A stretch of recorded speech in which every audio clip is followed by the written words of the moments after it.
off as a fucking terrorist, a fucking pedophile, sympathizing fucking terrorist. Bruh. Legally blind. Fuck you. Fuck you. Fuck you. Only need good vibes, good vibes, good vibes, good vibes. Only need good vibes, good vibes, good vibes, good vibes. Only need good vibes. Can't lie.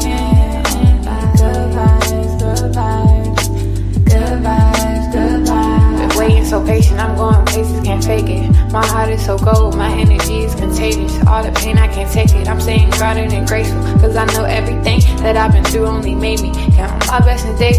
Yeah, they've been acting shady, but I don't take it personal. The memories fading, I'm enjoying the moment. I've been smelling the roses, taking time to reflect, stepping back, the truth unfolding, unfolding. Got nothing to prove, cause I'm not the blow. I've been in the booth, speaking through my soul. You know that I'm true, either way it go, way it go. Either way it goes, I cannot turn cold, staying on the low. I've been protecting my soul. If your intentions are not pure, I can't let you get too close, cause I'm vibrating high. Ain't got time for your ego, these niggas quit to turn their back. Acting like the amigos, he never cared in the shows. Wasn't with you at your lows, assuming that you gonna fold. But baby, I've been growing ever since I let you go. And I've been doing better, and I know that hurts to know. Hurts to know. Only good vibes around me, and that's for sure. Only good vibes, good vibes, good vibes, good vibes. Only need good vibes, good vibes, good vibes, good vibes. Only need good vibes. Can't lie. Only need good vibes, good vibes, good vibes, good vibes. You see me searching for my inner peace. I've been learning more about myself and my purpose. Truth always come to the surface. Was hurting, but I had to heal, releasing all the pain that I always held. Been going through some changes, I'll make it still. Protecting my soul to keep it real. Only need good vibes, good vibes, good vibes, good vibes. Only need good vibes, good vibes, good vibes, good vibes. Only need good vibes. Can't lie. Only need good vibes, good vibes, good vibes, good vibes.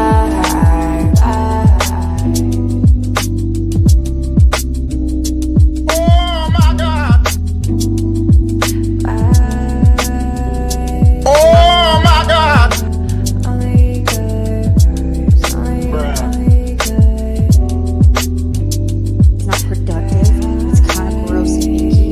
And I feel like it tells us more about them than the people they're trying to degrade. They're always trying to degrade someone.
Okay, welcome. Let's do a sound check.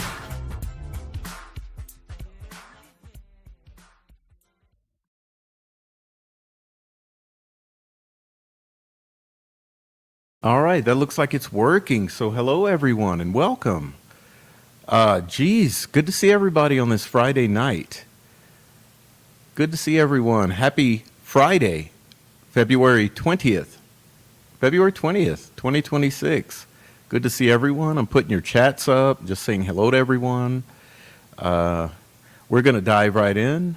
I'm so glad to see everyone here. I'm a little late, but I hope you forgive me for that. You know, it's my pattern.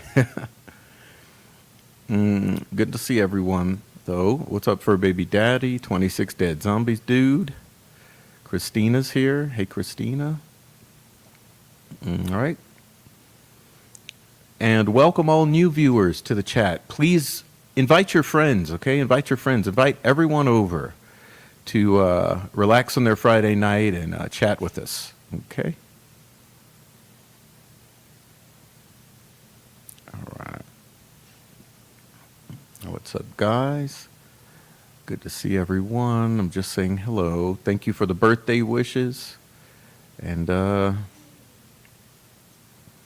here we are.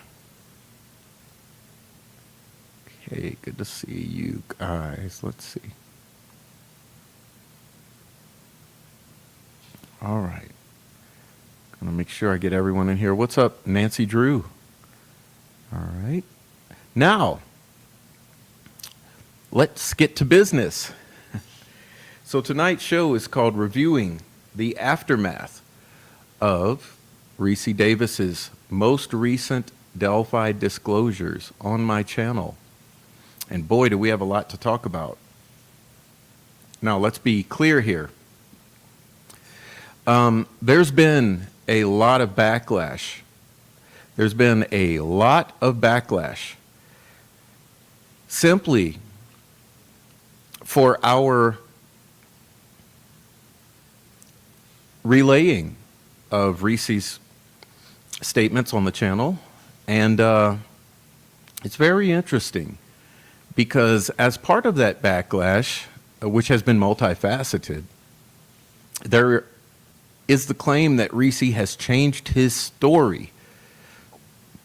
Although that claim falls flat, because the fact is Ricci has not changed his story, and if anything, he has told his story more coherently, more accurately, and with more facts allowed, okay, to be spoken, because Ricci was censored before, and he was platformed in a very scattered and chaotic and convoluted way. So that's very interesting. But I guess tonight what we're going to do is we're going to be talking about some of this aftermath. We're also going to be taking a look back at some of the key points from Ricci and his appearance on my channel on Friday. And this has been a week, okay? So a week ago. So this has been a week of chaos, of narrative control attempts, of backlash, and of the controlled opposition absolutely losing their ever-loving minds over the fact that I allowed Ricci to speak, okay? And there's a lot going on behind the scenes that you guys don't know about, and some of which we will not be discussing because there are efforts underway to investigate some of the things that are taking place behind the scenes so that we can more clearly and accurately relay them to the audience. So there'll be some things we won't be addressing, but there will be some things that we will be addressing. And let me be clear here. Violence and abuse in the chat and in the comment section will not be allowed. So, with that being said, I'm going to move on into it. Now,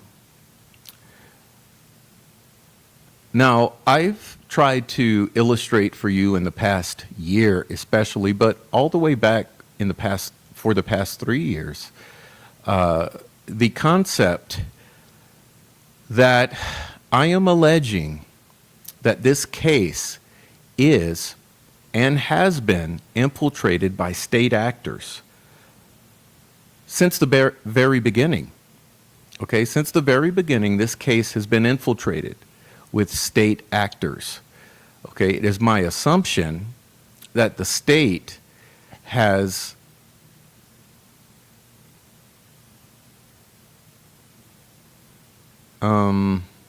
what's the true word or the best word?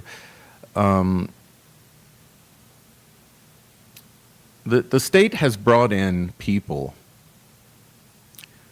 to control the narrative around this case from the very beginning.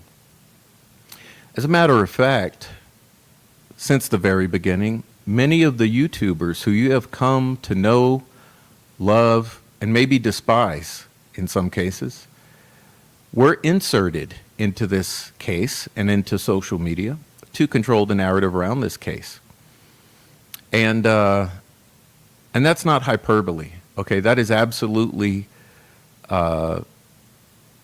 clear to anyone who's observing. Now, within the past year, what I have attempted to relay to you is that not only has the state inserted bad actors into this case, who are the individuals who appear to be largely made up of CIs, who have come into the case to push the state's narrative in terms of trying to convince the world that whatever the state is pursuing is absolutely solid, rock solid, and based in fact.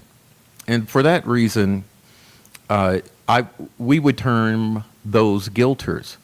And I've said for quite a while, and for 3 years plus, as a matter of fact, that a lot of these individuals were plants or inserted into the case. Now, for the past year, what I've been trying to explain to you all is that it's worse than you might suspect, because not only is it the obvious guilters, or not only are there obvious people in here pushing the state's narrative who are guilters, but I have also attempted to relay to you in the past year through receipts and also, I must say, I wish Deb would put up Christina's video called Tentacle Gate, because in the past year, what we've been trying to relay to you is that it appears that there is an entire controlled opposition element that has been inserted into this case as plants, as state plants. And I know that that's hard to believe, because you would think, why in the case of 2 murdered girls would there be such an immense effort to control the narrative that state actors would be implanted in the role of controlled opposition? But I've been absolutely convinced of that, and I've been trying to relay that to you and show you the reasons why we suspect that.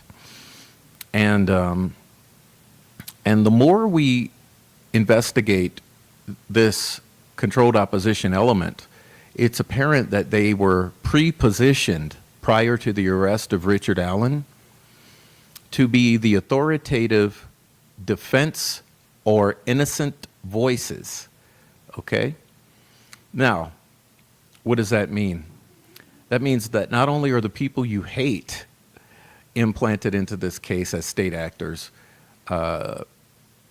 doubling down on Richard Allen's guilt, but unfortunately, it appears that there are many voices declaring Rick Allen's innocence, or somewhat half-assed supporting the defense's narrative, who are also plants or state actors. And it's been my assumption that the state procured the services of a PR firm, a small PR firm, made up of a handful of individuals to operate this controlled opposition, okay? And these people, it should be clear to you who they are. I mean, we've tried to lay it out for you meticulously in exhaustive detail with receipts. And this is a difficult aspect because this aspect is surely prone to bring about cognitive dissonance. So when we're looking at this overall landscape, we've somewhat tongue-in-cheek called it the uniparty, meaning guilters and innocents, okay? So this entire uniparty doing the job of unified command or doing the bidding of unified command in the state are controlling every aspect of the public narrative of this case. So whether you feel Richard Allen is guilty or innocent, the state has a hand in making sure that there are individuals out here guiding the narrative so that you only think between the lines. And as I mentioned, it's the feeling that the primary element of the guilters or the troll farm are CIs, largely made up of CIs who would have an obligation to assist law enforcement free of charge. And it appears that the primary element of the controlled opposition, or the controlled ops as I like to call them, are collectively working as in the employ of some small PR firm who is surely paid for out of state resources through some shell company who is hard to track. So we're not necessarily going to find the pay stubs or the requisitions or any of the documentation we would need because it's going to be obscured. It's going to be very difficult to find the threads to pull on to prove this aspect, okay? But what we can do is look into the social dynamics. We can look into the narrative that the controlled opposition is pushing, and we can try to piece together some sort of semblance of understanding as to what the attempt is, okay? What are these lines that they want us to be thinking in between? Okay, and we've been consistently observing that the attempt here is to instill some sort of tunnel vision. And this tunnel vision is intended to exclude the fact that there is any sort of pedophilia or any sort of trafficking or any sort of deeper aspect to this case other than the simple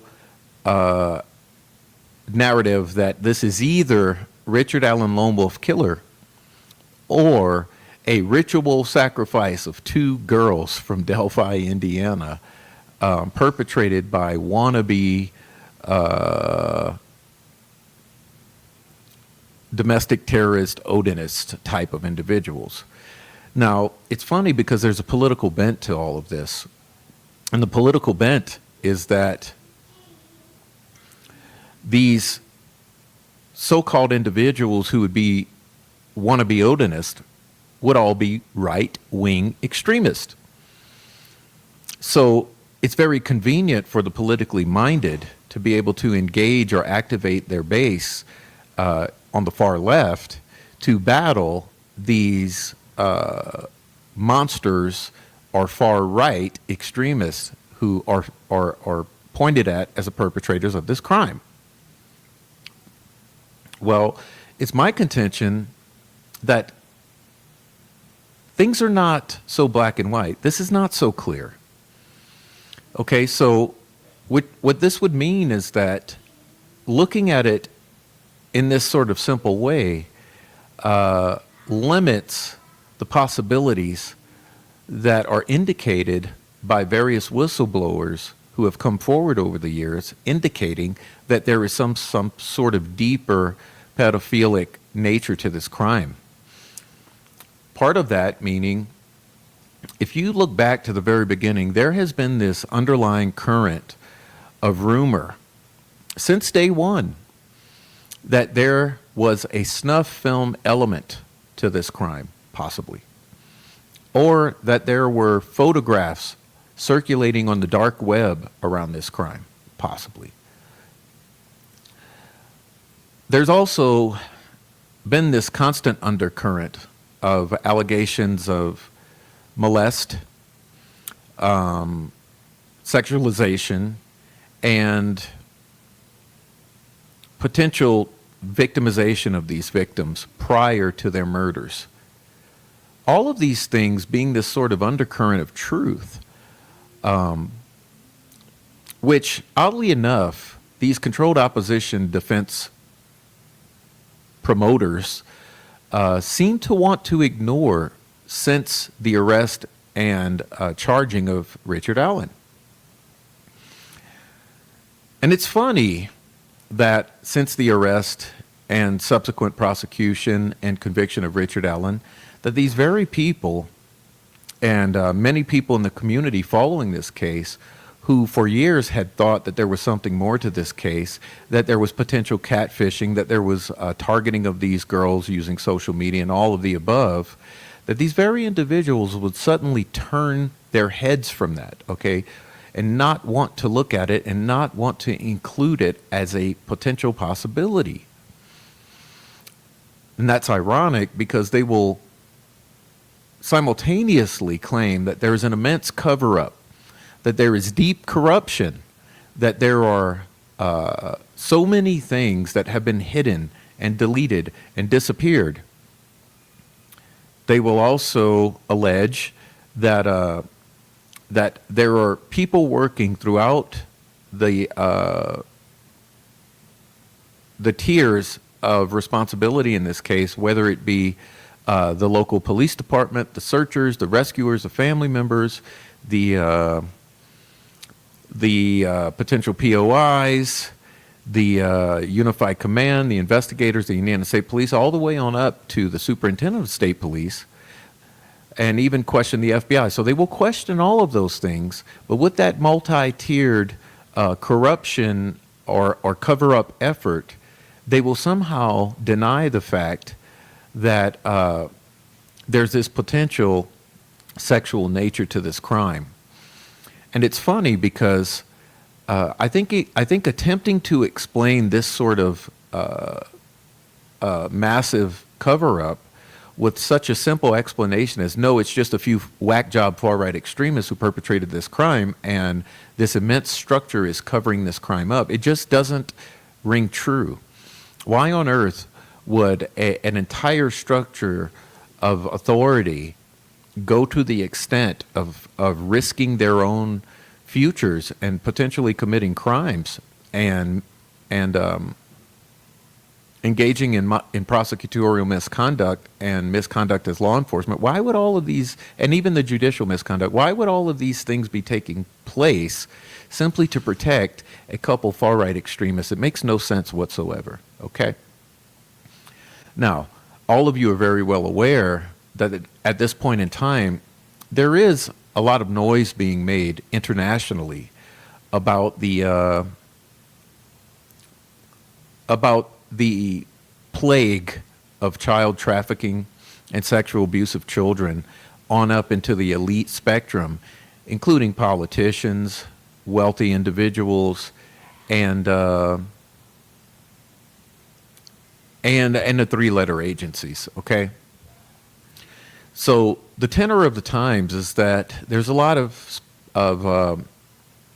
hesitation to believe all of the things that are surfacing regarding the monumental conspiracy to bury the sex and child trafficking aspects of the elite of society. And this is coming to the forefront as part of the Epstein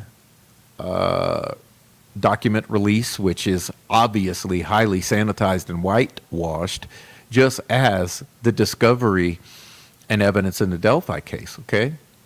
And honestly, what I think we're looking at is a reflection of the Epstein case. And I know that's easy to poo-poo and try to push aside and dismiss because people have this agenda to solely shill this defense narrative of a ritual crime perpetrated by far-right extremist whack job Odinist wannabe as a true human sacrificing whack jobs. But it's not so unbelievable because one thing we know is child trafficking does happen, human trafficking does happen, child exploitation does happen, and murders have taken place to cover for these types of crimes. As a matter of fact, just this week, there was an arrest of a British royal tied to all of this Epstein debacle. And I think it's just the tip of the iceberg. I think there's a lot more to come. Now, this is all difficult. Okay, it's very, very difficult because, again, these controlled opposition state actors will admit that evidence has been destroyed. They will admit that there's been a lack of transparency on the case. And they will admit that this is a cover-up and a wrongful conviction.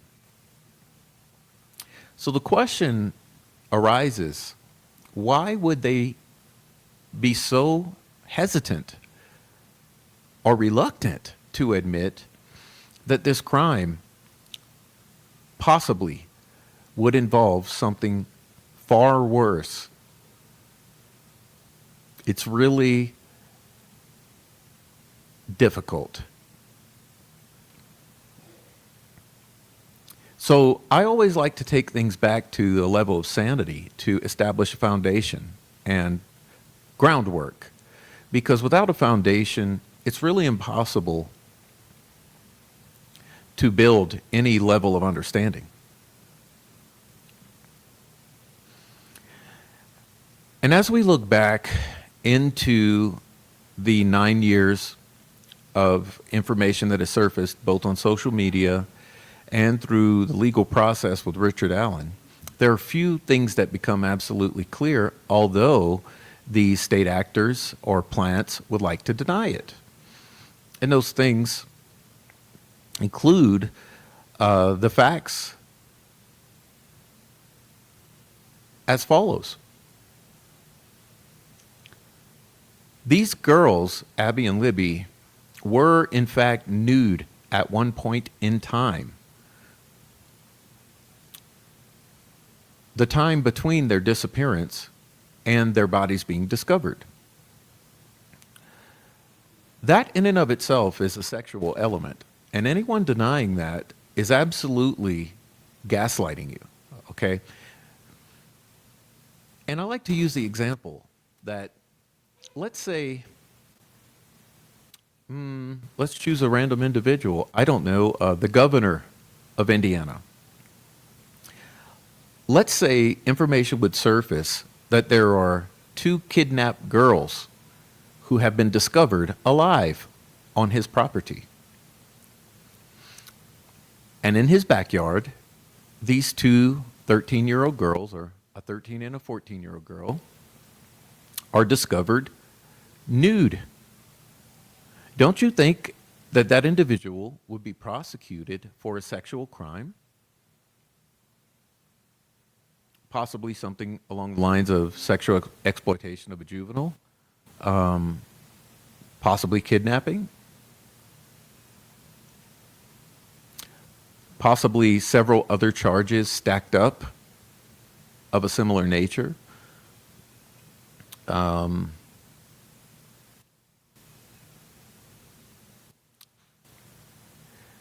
It's inconceivable. That individual would certainly be prosecuted for crimes of a sexual nature against children. So when we're looking back at this Delphi case, we have to acknowledge reality, okay? We have to acknowledge that at some point in time, both these victims, between the point of their disappearance and their discovery, both were victims of some sort of sexual deviancy because both were nude at some point in time. That's undeniable. Another thing that's undeniable is that both law enforcement and Keegan Kline himself have admitted that he indeed, Keegan Kline, lured the girls out to that place. At that place and at that time, on February 13, 2017. There's no doubt that Keegan Kline lured the girls out there to that spot at that place and time. There have been multiple admissions of Keegan Kline that he did so, and law enforcement itself has acknowledged that he did so.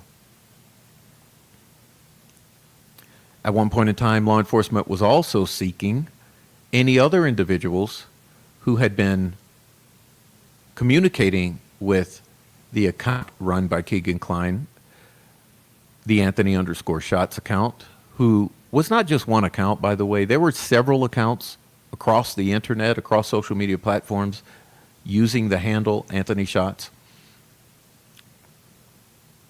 And in this cross-platform account, law enforcement came and asked not only for anyone who'd been communicating with the Anthony Shots accounts, plural, but additionally for information on anyone who had been asked to meet up with this Anthony Shots account. Meaning, it was clear to law enforcement at the time that there were attempts to meet up in person being put out through these Anthony Shots accounts to other young individuals in the community, and we now know that to be true. There's been years and years and years of rumors of photography included as a part of this crime. There's been rumors for years about the potential connection of the model, who himself is or was a law enforcement officer, who was used as the Anthony Shots model. Now the question is that individual actually connected willingly or personally to the individual running the Anthony_Shots account, or were those photos stolen without any cooperation from that individual? All of these things are unanswered questions.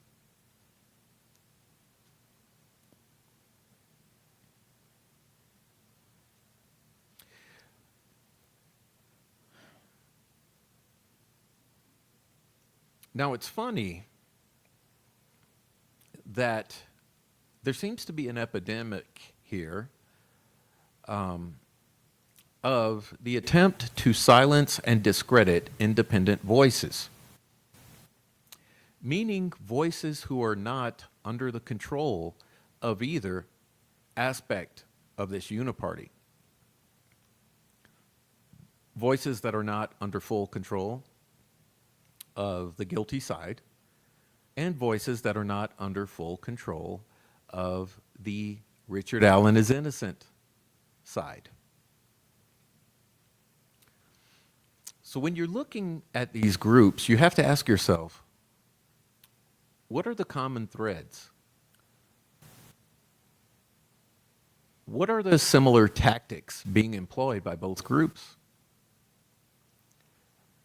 Those alleging the guilt of Richard Allen, and those alleging the complete factual innocence of Richard Allen. And unfortunately, there are many threads that surface as identical. Particularly among those is the effort to run off independent voices who are not under either side's control. Now, when you look at the social media going back 9 years into this case, you'll notice many of these attempts have been successful. Many people have been run off this case by the sheer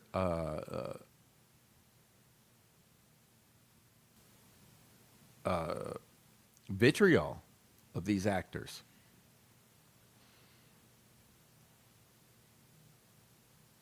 If you think back to all of the creators who've been run off, you've seen that it's kind of odd that they all appear to be highly individualistic, independent people.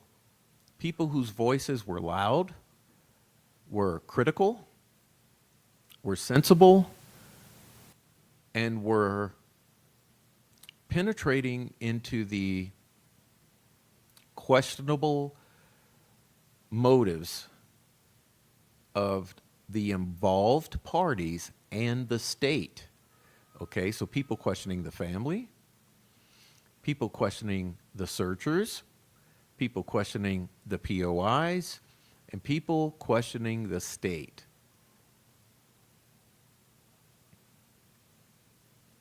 And the concerning thing here is that as we're looking at the landscape now, and particularly the aftermath of this releasing of the Ricci Davis information, we're noticing a pattern. For instance, you may know or be aware of a creator named Amy G. Okay, Amy G has been run off this case. Not by the guilters, but by the crazies. That's right, the cranks. Okay, the cranks have pushed on Amy G ever since she stepped forward. With a lot of venom.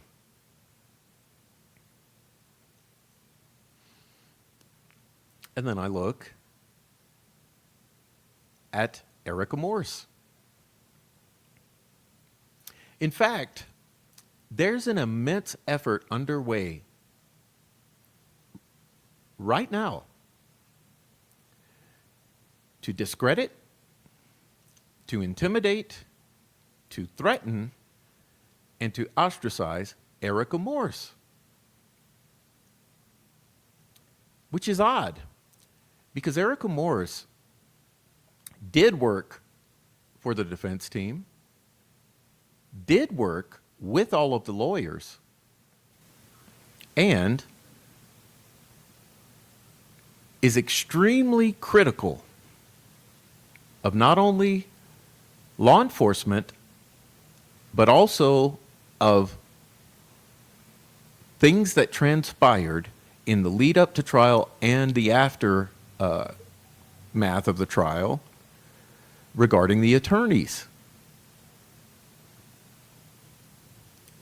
As a matter of fact, what you should be looking for, the very next things that you're going to see, is an all-out smear campaign directed at Erica Morse and myself. There's a full-on effort underway by these controlled opposition to thoroughly discredit, slander, and run off Erica Morse. And you should expect that you're about to see more of that. It's going to happen. And not only Erica Morse, but yours truly, the prof.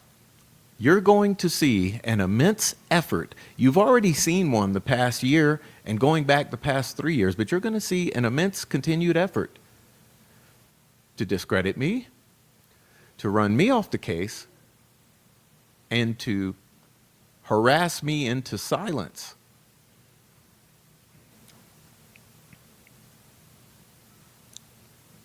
As a matter of fact, since our Friday show, I've been threatened. I've already been threatened. I've been threatened in the weeks prior. I've been threatened in the months prior. And I've been threatened in the days prior to tonight's show.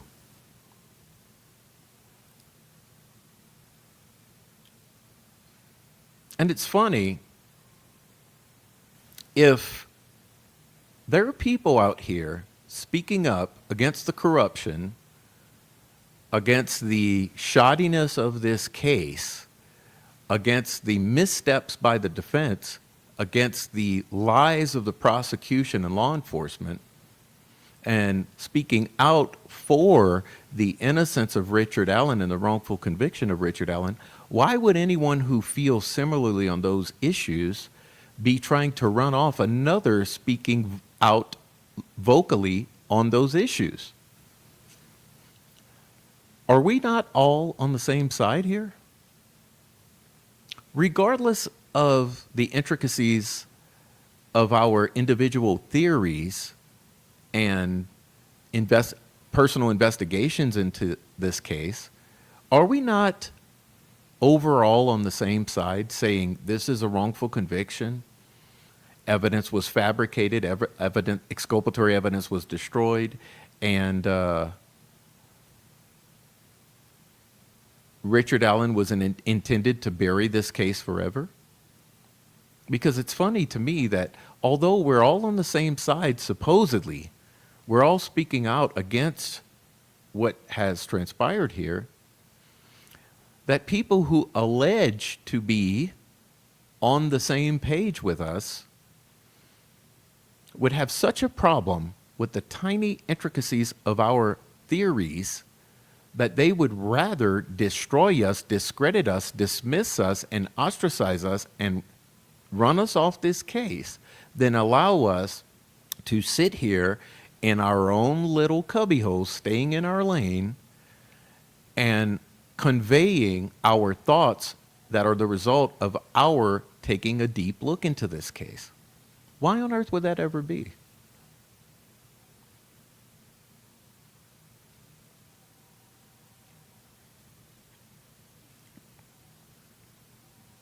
As I've said, I've never lied to you. And it's funny because should I be out here blatantly, viciously, and constantly lying to you to mislead you, to make excuses for the state, or to imply the guilt of Richard Allen? I would understand the desire to run me off of this case.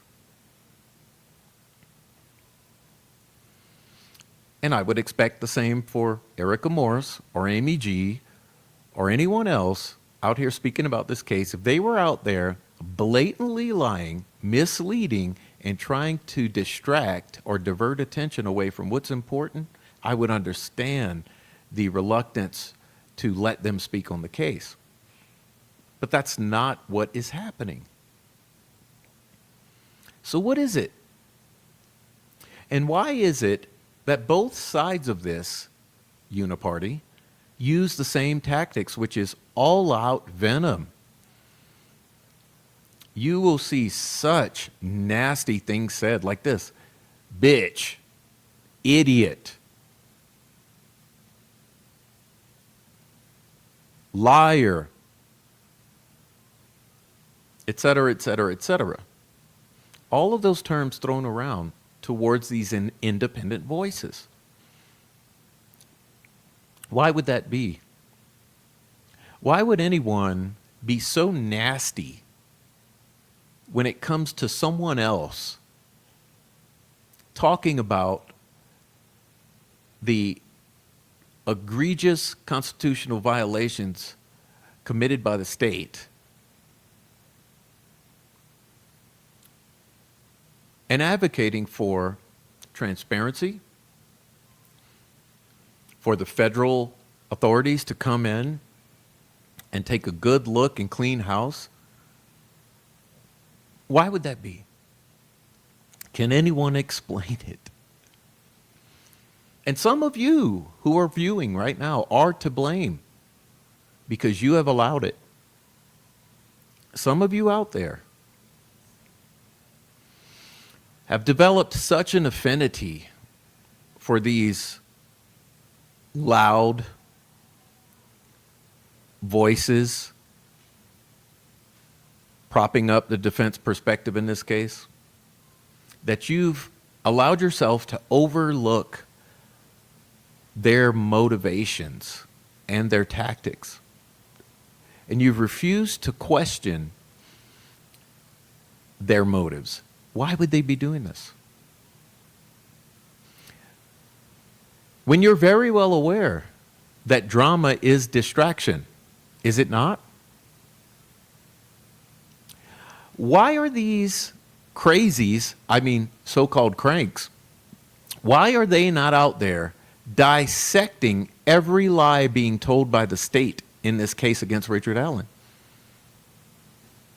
Why are they not out there advocating for all voices, regardless of the specifics of their theories, for all voices being critical and holding the state to task? Why would these so-called cranks, these crazies, be more concerned with discrediting people on their own side?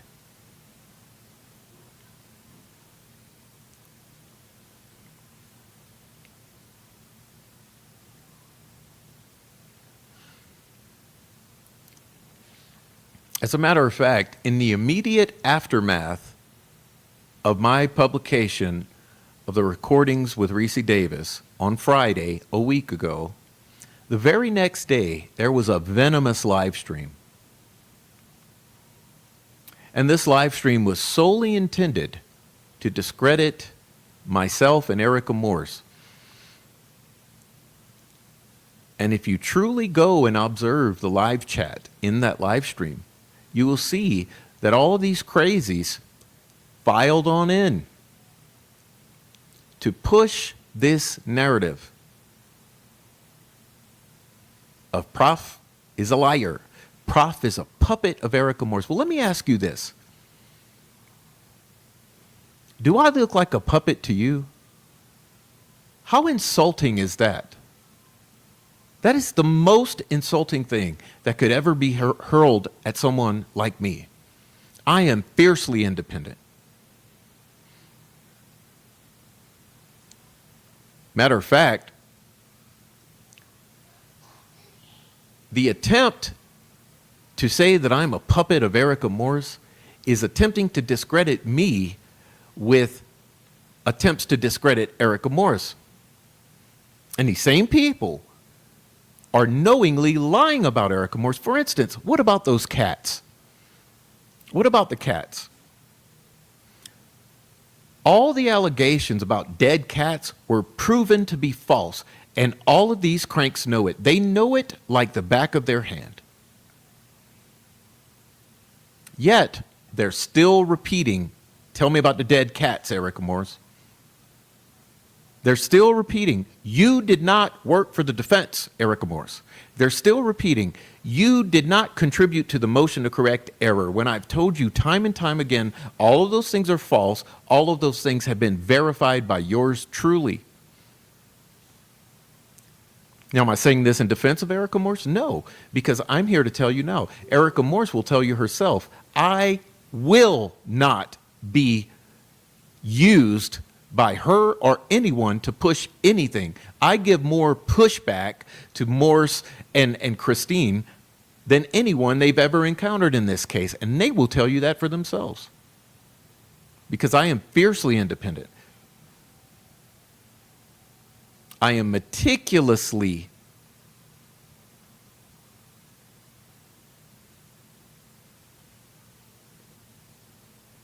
thorough.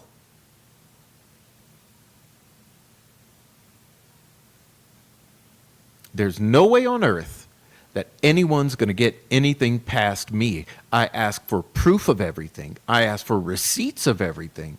And I don't accept anything at face value. But this is an attempt to discredit me. So again, we look at motive. Why?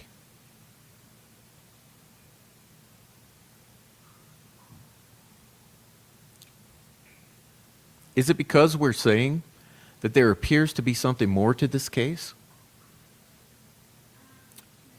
As I mentioned, These very same people will admit that this case has been sanitized, that exculpatory evidence has been destroyed, that the state has colluded to cover up the true nature of this crime and to frame Richard Allen to make this crime go away. So how do we explain this? As a matter of fact, there are efforts to use our families against us. Just in the past week, Rick Snay has threatened to use my son against me. When he has these very same individuals in his ear, why would that be?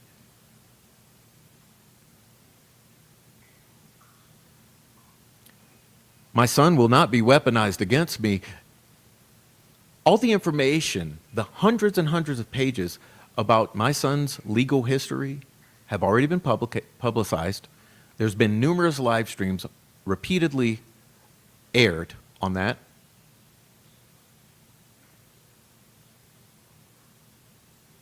And why is that going to be used as a weapon against me? No weapon formed against me will succeed.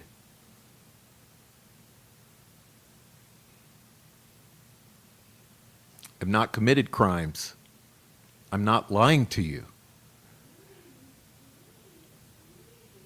I'm simply staying in my lane, expressing my thoughts. So why the hate? Why the rage? Why do we have state actors who've infiltrated this case that you call plants? Why do we have them on both sides of the spectrum?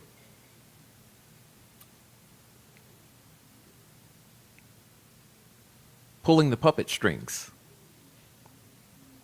We have individuals who are related to politicians who have infiltrated this case. We have individuals under the employ of Homeland Security who've infiltrated this case. We have federal lawyers who have infiltrated this case. As a matter of fact, a whole lot of the infiltrators in this case are lawyers. There are lawyers involved in this case who you don't even know exist, but we've identified. And just because we haven't shown you who's worked for Homeland Security, who's worked for the feds, who are the lawyers who are hiding behind the scenes pulling the strings in here, that doesn't mean they don't exist. It just means we haven't chosen to show it to you yet. And they consistently engage upon this conduct. Perhaps assuming that we don't know who they are and what they're doing. Well, that's a bad decision. Never assume someone's ignorance. That was a key point that was taught to me by my mentors. Don't ever assume someone's ignorance. Because when you do so, you make a fatal misstep, or you make fatal missteps. So let's see. We got a handful of CIs. We've got a handful of PR agents. We got a handful of computer programmers, IT specialists. We've got hackers. We've got lawyers. We've got feds. Why are they doing this if it's just the simple murder of two little girls by a couple whack job, wannabe far-right supremacist Odinist freaks? You see, that explanation is too simple. It's just too simple for this crime. That would never explain the massive cover-up that we're seeing.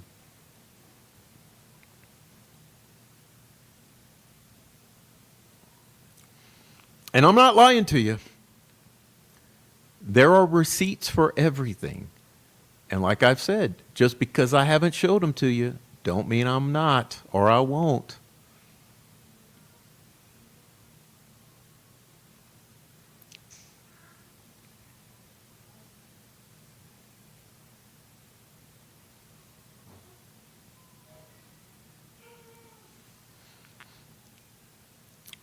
After 3.5 years of doing this, I don't know why these people don't understand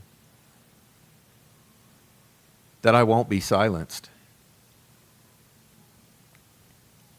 All you do when you engage upon these type of campaigns is increase my resolve to continue marching forward. And I've said in my previous stream, my birthday stream, I said, I'm not going to fight you in the way you think I'm going to fight you. I'm going to fight you methodically,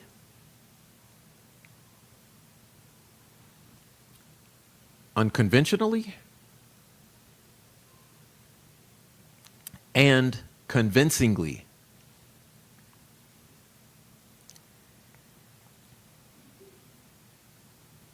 And yet, when this stream is done, and you guys leave this platform and you venture out onto social media, what you're going to see is you're going to see all kind of vitriol. You're going to see name calling. You're going to see false allegations, straight up lies, defamation, smear campaigns. As if you already haven't seen it already.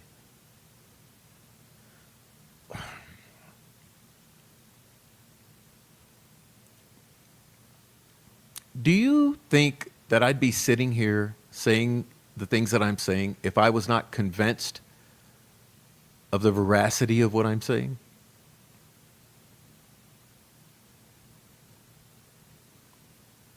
I mean, maybe this is what people do who don't have good intentions or not acting in good faith. Maybe they continue forward saying things they don't believe, they just say them. Because we all know in PR, right? It doesn't have to be true. All you have to do is say it, and there are always people who believe it will be true.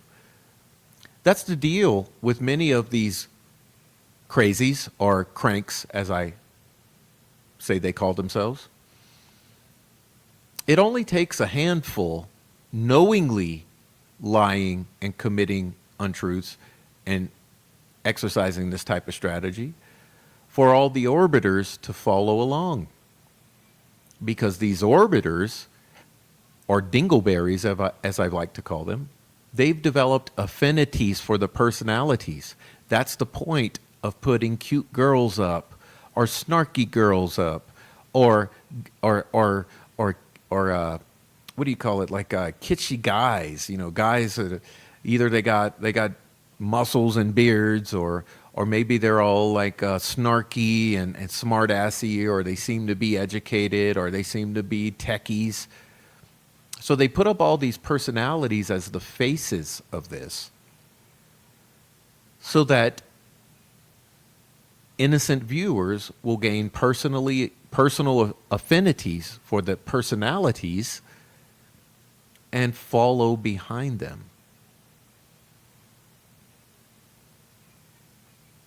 And as I've said before, the only time you're going to see this absolutely clearly is when you're the target of these individuals, or when you're at the center of the target of these campaigns. Then you will see all of the things that are hard to see otherwise.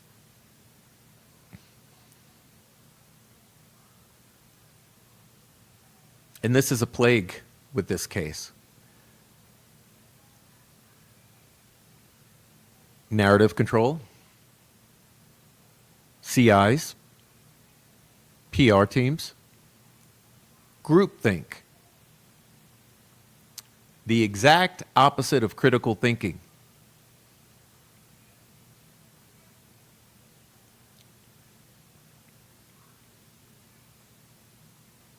So hopefully tonight, when we get through our presentation, you guys will understand a little more clearly where the evidence lies and what the threads to pull on and what kind of lifelines you can grab onto to get yourself some sort of footing so that you understand what is real and what is not real. Okay, so in part one, we're going to look at my summaries of the information that Ricci disclosed to us a week ago. And then in part 2, we're going to look at some substantiating documents or documentation that should give you some hope or insight into why there seems to be validity to the claims Ricci Davis is making, okay? Anyhow, with that being said, let's dive in.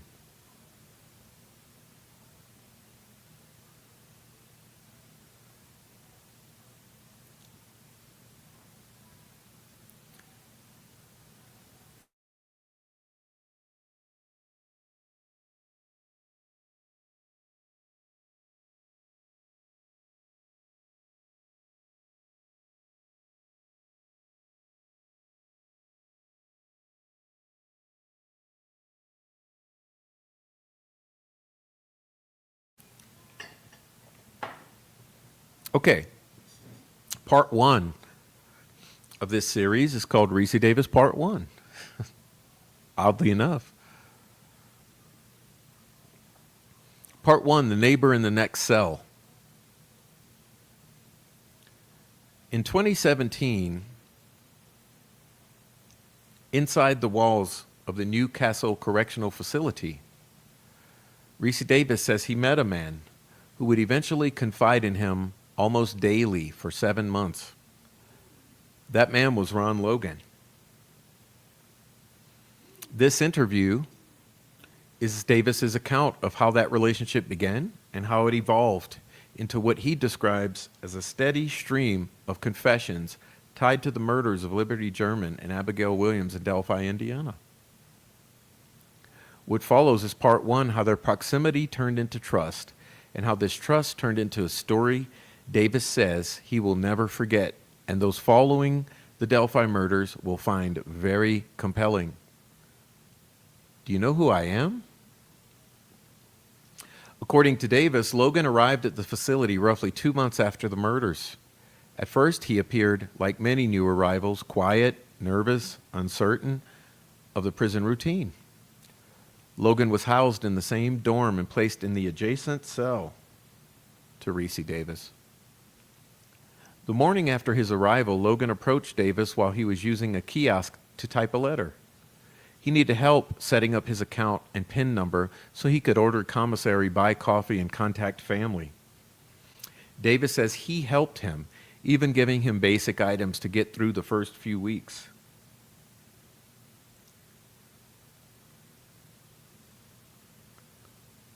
This was an ordinary start. A few days later, Logan approached Davis again, this time in the day room. Someone had told Logan that Davis worked as a law clerk in the dorm. Ron Logan wanted legal insight. Then Logan asked a question that shifted everything. Do you know who I am? Davis said he didn't. Logan leaned in and told him he had been all over the news because the 2 girls were found on his property. Davis recalls being stunned but staying calm.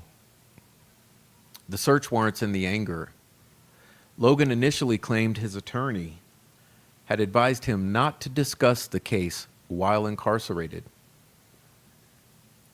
But that didn't last. The first conversations focused on legal mechanics, search warrants, the FBI, whether agents could return to his property under the same warrant, whether the federal involvement complicated matters beyond county jurisdiction. As an aside, to me what this indicated is that Logan felt protected by the county, but nervous about the feds. What stood out to Davis weren't just the questions, it was a tone. Rather than relief at not being charged, Logan was, according to Davis, intensely angry, especially about the FBI's involvement. He seemed fixated on the investigation itself, on jurisdiction.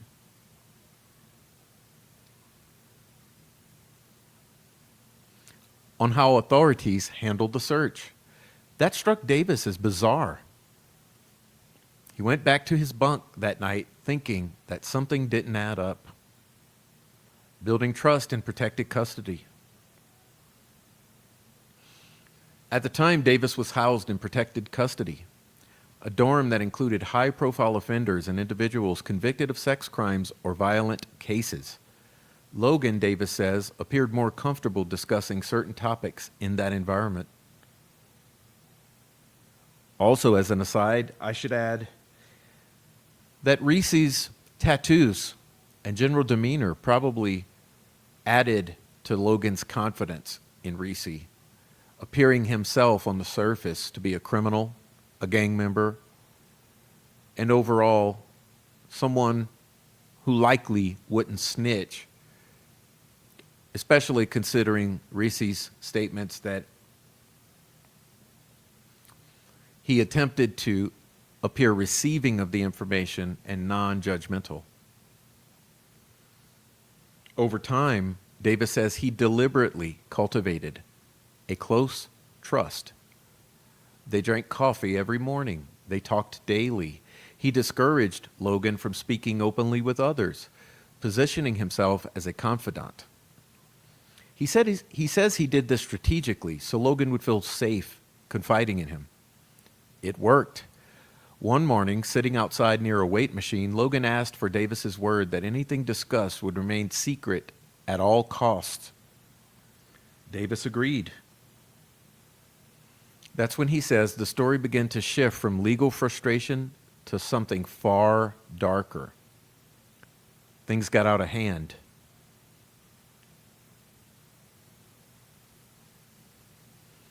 According to Davis, Logan described drinking the night before the murders.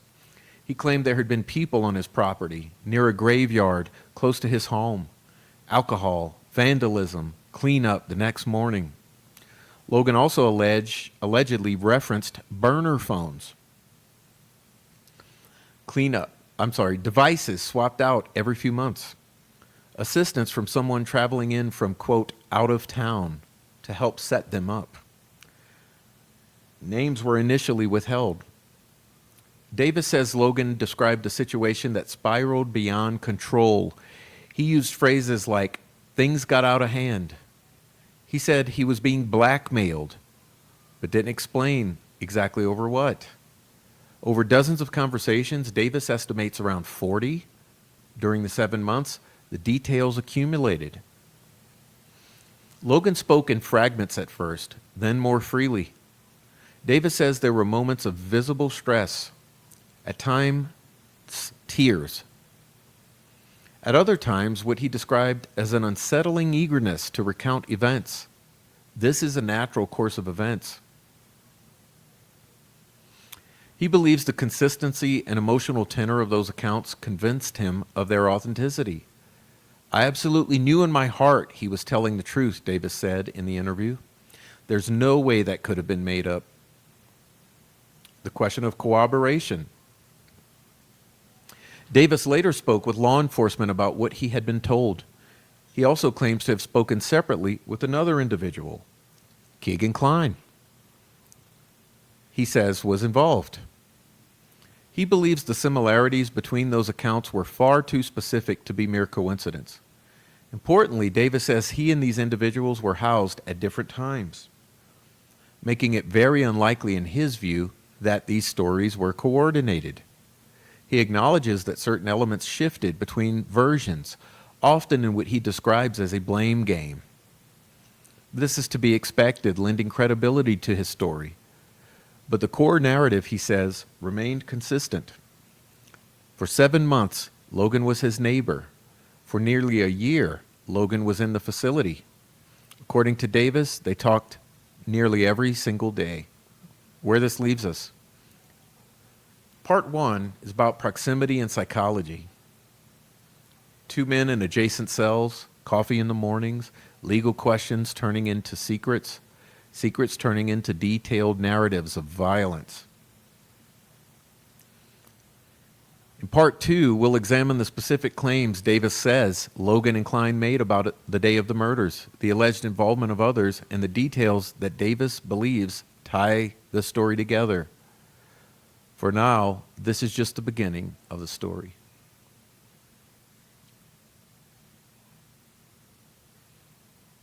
Part 2.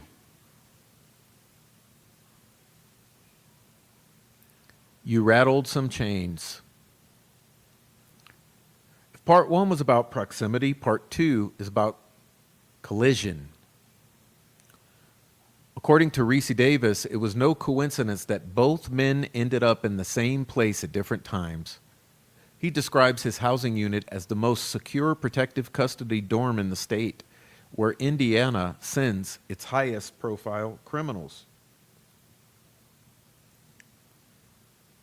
This is the highest protected custody in the state of Indiana, Davis said. This is where they send people with high profile protection.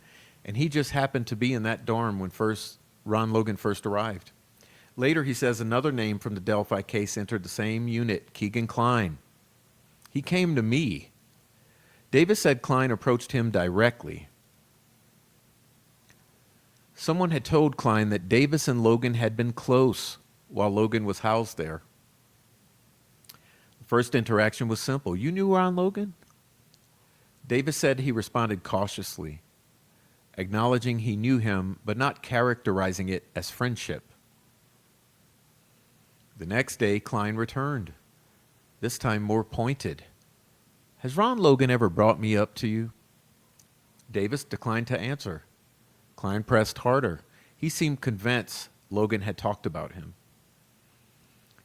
He was throwing it on me, wasn't he? Kline allegedly said. For Davis, it was deja vu. Just as with Logan, the information did not pour out immediately. It came in fragments, over time, and in increments. In guarded disclosures that Davis says gradually grew more expansive as trust formed. He describes the moment of realization as surreal. This is who Ron was talking about, he recalls, thinking. 2 stories, separate timelines. One of the pillars of Davis's belief in what he was told rests on timing. He says he was housed next to Logan for roughly 7 months. They spoke daily, morning coffee, evening conversations, legal questions evolving into graphic narratives. Kline, he says, arrived later. The two were not housed together during Davis's interactions with him. There was no opportunity, Davis says, for collaborative posturing between the 2 men in his presence. And yet, he says, the core elements aligned.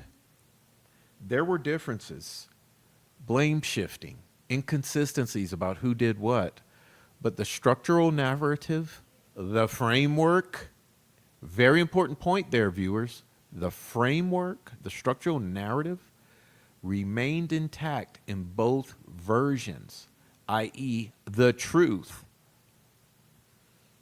That consistency is why Davis says he remained convinced 110% that what he heard was real. Going public in the fallout. When Davis began relaying what he knew, he says the consequences were immediate. He describes a prosecutor publicly criticizing him, labeling him as untrustworthy in online spaces and podcasts. Soon after, Davis says he was placed in restricted housing for 3 months. No clothing, nothing, he described. It was crazy. According to Davis, the superintendent of the facility personally told him that he had, quote unquote, rattled some chains. He claims officials told him they didn't know all the details, but that things were getting figured out. To Davis, the timing was not coincidental. The letters. A major point of contention centers around letters Davis says he sent to the prosecutor handling the case. Davis claims he wrote 6 to 7 letters in total, although only 2 were formally acknowledged and released. He says multiple letters were placed within the same envelopes, and that some of these contained correspondence from Kline himself. He alleges that not all letters were disclosed by McClelland. Within those letters, Davis said, were statements from Keegan Kline during lockdown periods. Remarks about the trial of Richard Allen, including mocking commentary and disturbing drawings.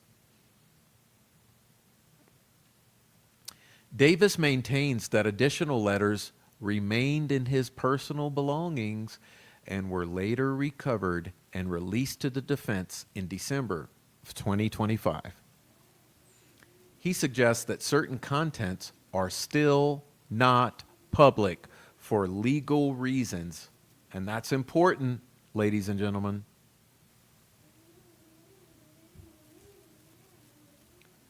He frames the missing letters and what he describes as shifting explanations about recorded interviews and polygraph materials as part of a larger pattern of suppression.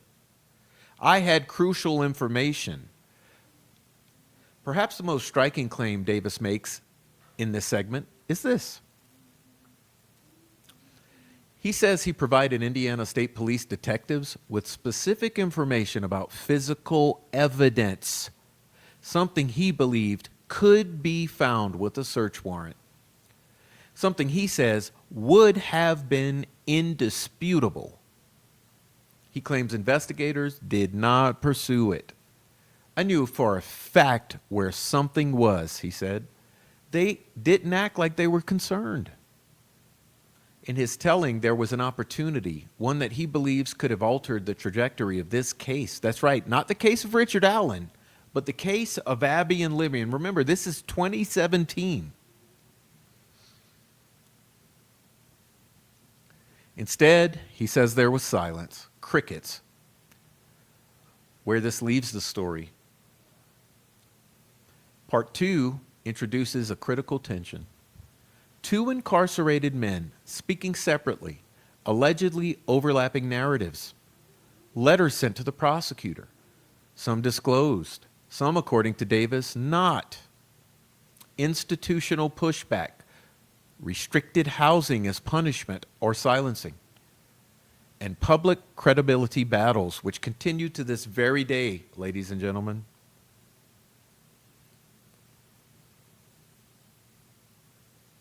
This is where the story shifts from confession to conflict between what Davis says he knows and what he believes authorities chose not to pursue.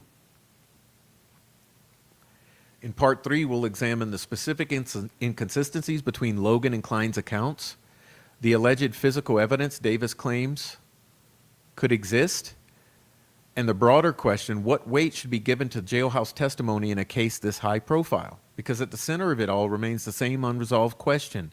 If multiple versions of a story converge behind prison walls, what does that actually mean?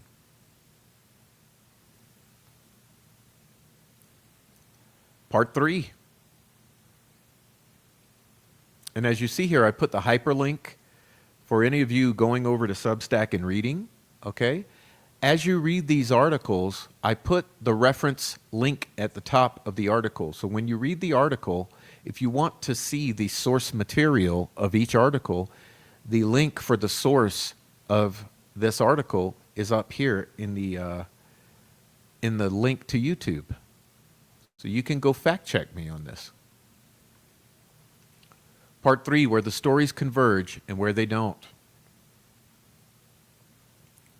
By this point in the interview, the request that I made, the prof, was simple. Run down Ron's story, then run down Keegan's, and touch on the parts that line up. What follows is Davis's breakdown of what he says each man told him and the areas he believes overlap. This is not a determination of truth. It is a summary of the narratives as Davis recounted them. This case centers on the case, I guess I'm getting a real thirsty there. This case centers on the murders of Liberty German and Abigail Williams in Delphi, Indiana. Ron Logan's version, as recounted by Davis. According to Davis, Ron Logan portrayed himself as reluctant, pressured, and intoxicated. Key elements Davis says Logan described. He had been drinking heavily. Is it my eyes or my mouth?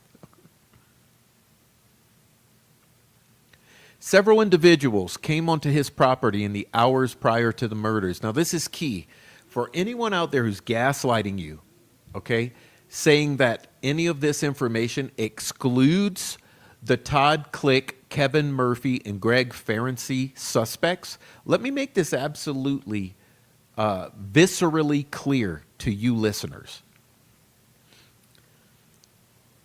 Ricci's stories do not exclude the suspects investigated by Greg Ferenczi, Todd Click, and Kevin Murphy.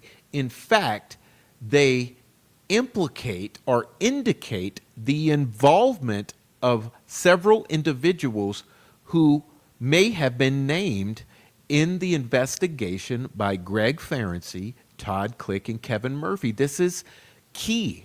I've said that this is basically Ricci Davis plus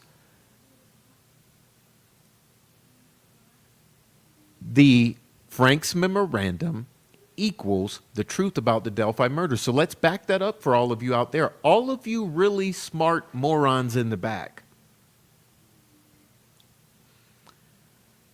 Ricci Davis plus the Frank's memorandum equals the truth about Delphi. That's my theory.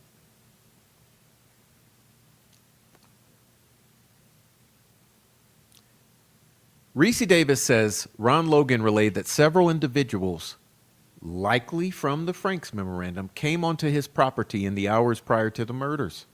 There was vandalism on his property near the cemetery area and at the cemetery proper. He says trash from the cemetery party was cleaned up and loaded into a truck. He says Ron Logan and the Kleins. Sorry about that. Come on. Ron Logan and the Kleins. Sorry about that. Jeez, come on. Were angry about the damage to Ron Logan's property. Ron ultimately felt that events got out of hand. He referenced blackmail by the Kleins, but didn't initially explain it.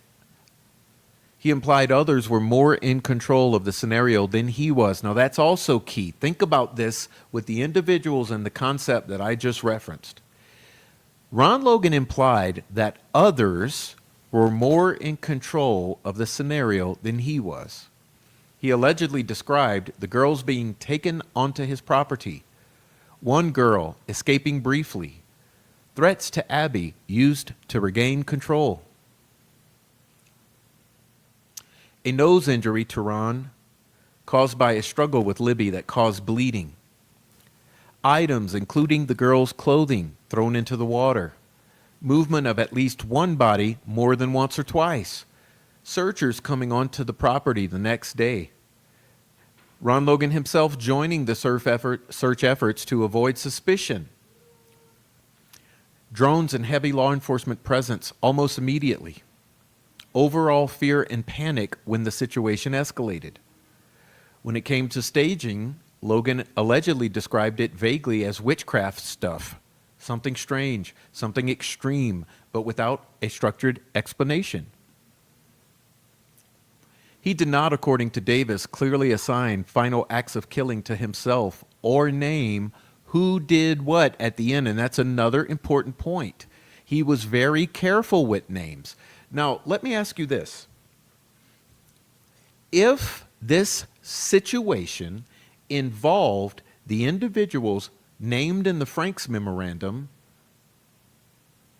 would you think that people would be very careful with their names? We are dealing with very violent, very dangerous, very powerful domestic terrorist individuals in the state of Indiana. If Ron and Keegan were reluctant to name names or were very careful with names, wouldn't that add up? Wouldn't it make sense that people would be reluctant or afraid to mention names of those individuals named in the Frank's memorandum? Don't you remember Amber Holder's testimony in which she said Brad Holder himself was afraid of Patrick Westphal? and that he was very powerful and had powerful friends, and that she needs to keep her mouth shut because of the fear. So if Brad Holder and Amber Holder are fearful of mentioning several individuals mentioned in the Frank's memorandum, and if the lawyers themselves, now let me ask you this, if Matthew Hoffman, if Andy Baldwin, if Libredo and Scrimmin were very careful of names, were afraid of these individuals, don't you think that individuals like Ron Logan and Kagan Klein might be afraid of these individuals? I mean, think about this. Wasn't Greg Ferenczi brutally murdered at point blank range in front of his FBI office? That's how brazen some of these individuals that have been brought on into this case are. We've already covered the numerous suspicious deaths surrounding this case, including Sharon Chapel and the entire Delphi body count that we've exhaustively covered over the past 5 years. There is a culture of fear around Delphi, and all of you who are OGs or longtime listeners, you know it. To me, this entire telling of Ricci lends authenticity to the story and authenticity to the confessions of Keegan Klein and Ron Logan, because even they appear to be afraid of naming names. And I'm alleging that those names could be the same names referenced in the Frank's memorandum. So please keep that in mind when you're thinking of my theory here. But Ron Logan was very careful with names and spoke in fragments. Now, Keegan Klein's version, as recounted by Davis. When Keegan Klein arrived later in the same protective dorm, years later, Davis says the story added more detail and was more explicit. According to Davis, Klein claimed he and his father operated a child exploitation network, or something akin to a business,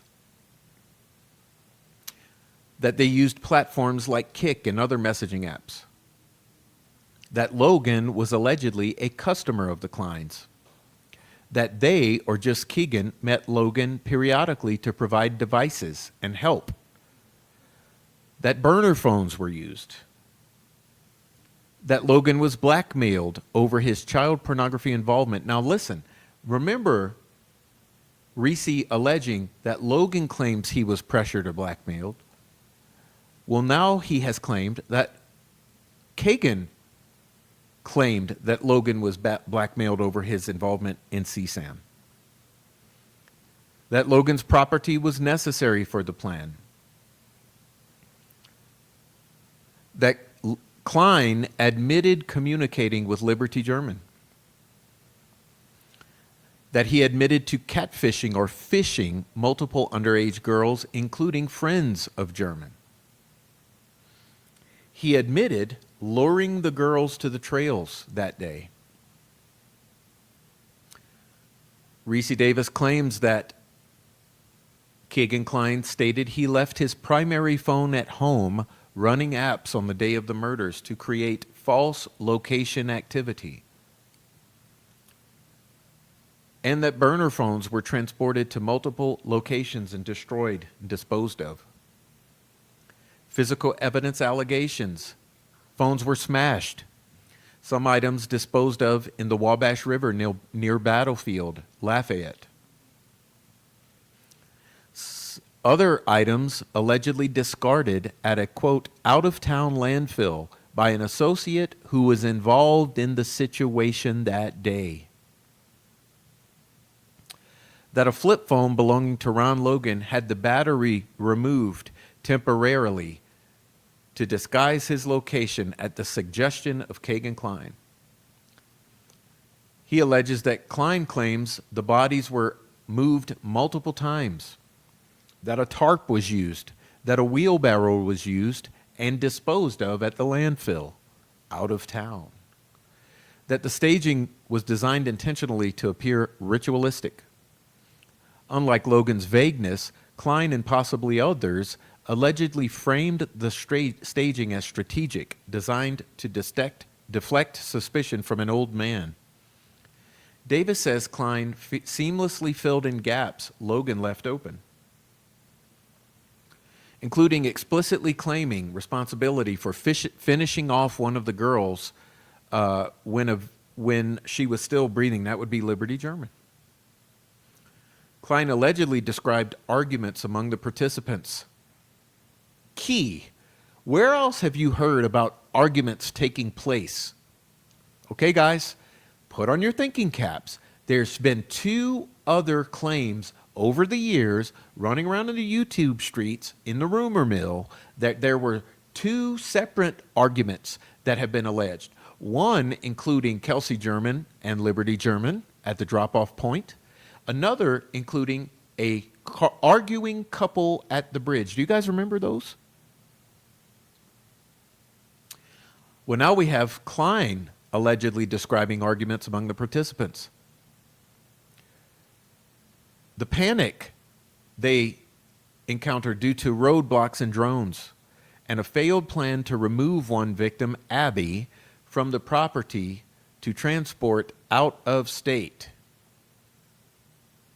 He also allegedly referenced tension between himself and his father, Tony Klein, with fears of them rolling on one another. Points Davis says line up. Davis emphasizes that the following elements appeared in both narratives, okay? So here we go with Ricci's recollections or opinions on where Ron Logan's and Keegan Klein's narratives or confessions lined up. He claims that the points of agreement were vandalism near the cemetery area, cleanup of trash and disposal of that trash before the crime occurred, drinking and drug use beforehand, the use of burner phones, the disposal of phones in water, a confrontation where one girl briefly escaped. So both Logan and Klein appear to have relayed to Ricci that there's a confrontation where one girl, Abby, briefly escaped. The moving of at least one body. Panic the next morning due to searchers and drones and also roadblocks. Logan participating in search efforts to throw off suspicion, again, at the recommendation of Keegan Klein. Staging that appeared unusual or ritualistic. Fear of law enforcement surrounding the property or roadblocks. For Davis, the strongest confirmation point was the claim that a body was moved twice. He says both men independently described this, something that he believes was not public knowledge at the time. That alignment, he says, is what convinced him the accounts were real. Now, where the stories differ. Logan framed himself as pressured and intoxicated. Klein framed Logan as blackmailed and or manipulated. So let's put this into perspective for those in the back. Okay, and this is a shout out to Noe Amos. Okay, Noe Amos for years has claimed that he believed Ron Logan was maintaining a common nuisance. Well, both of these angles frame or present Logan as a reluctant participant in the murdering of these 2 victims. Logan framing himself as pressured and intoxicated, with Klein framing him as blackmailed or manipulated. Again, Logan avoided naming others. Klein suggested additional participants arriving as well, but also avoided naming them directly. As I mentioned, key. If individuals named in the Franks memorandum who are very scary, very powerful, very criminally involved individuals were part of this scenario, it would make sense that both Klein and Logan would avoid naming them directly. Klein provided operational detail, phones, apps, blackmail, mechanics. Logan focused more on emotional state and panic. So in these tellings, Klein seems to be providing more clarity and detail on how this all was carried out. And honestly, in my reflecting upon Ricci's story, it almost appears as though Klein was directing many of these strategies, okay, regarding the phones, the apps, the blackmail, and the mechanics of having Logan go out and become a searcher. All of these things, Ricci alleges that Klein seemed to be thinking up or directing, while Logan's statements focused more on his emotional state, panic, and overall recollection of events. Neither, according to Davis, clearly detailed who was responsible for every single specific act. Both were selective, and both avoided certain names. Now, the broader question, this is where the narrative reaches its most difficult terrain. Davis believes the alignment between the two accounts validates them, but jailhouse testimony is historically complicated. In high-profile cases, incarcerated individuals may seek leverage, may seek notoriety, may shift blame, or attempt to manipulate narratives. At the same time, converging details, if independently verified, can carry weight. The question becomes, are the similarities proof of a shared truth or shared knowledge? Or is it simply that it's shared common knowledge of a widely publicized case?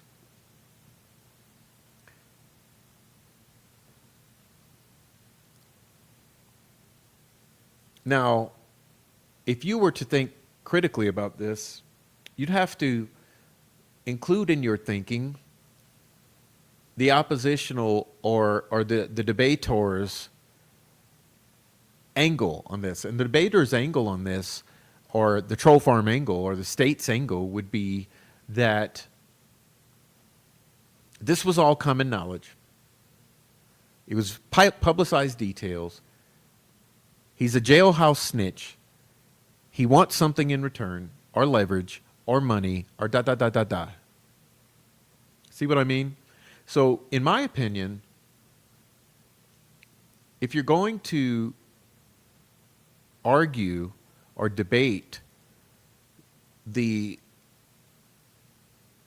validity of these claims by Ricci Davis, you have to be willing to consider the other side, and the other side being that these jailhouse confessions carry no validity.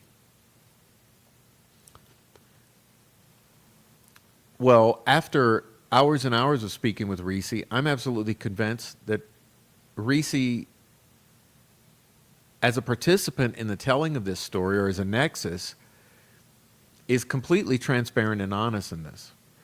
He has no reason to come forward with this information. It only makes him a target both inside of the facility and outside of the facility in the public sphere as a victim of discrediting.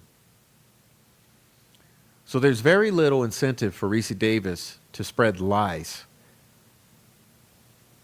Similarly, there's the very unlikely possibility that Ricci would have learned elements of these stories in early 2017 in order to relay to Unified Command that contained elements that were only known to Unified Command and the killers at the time, which ultimately becomes key in validating his story. And we're going to look at that later tonight. Okay? Let's continue.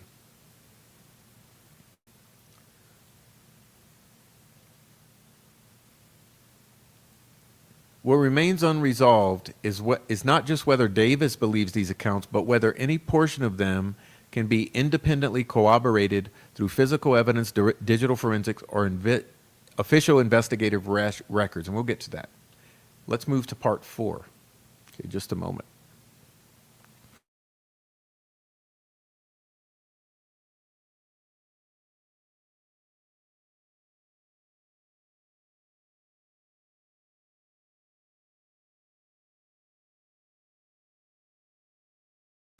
Full disclosure, it's almost chocolate time, so maybe after this one we'll take a small pause so I can grab the chocolate.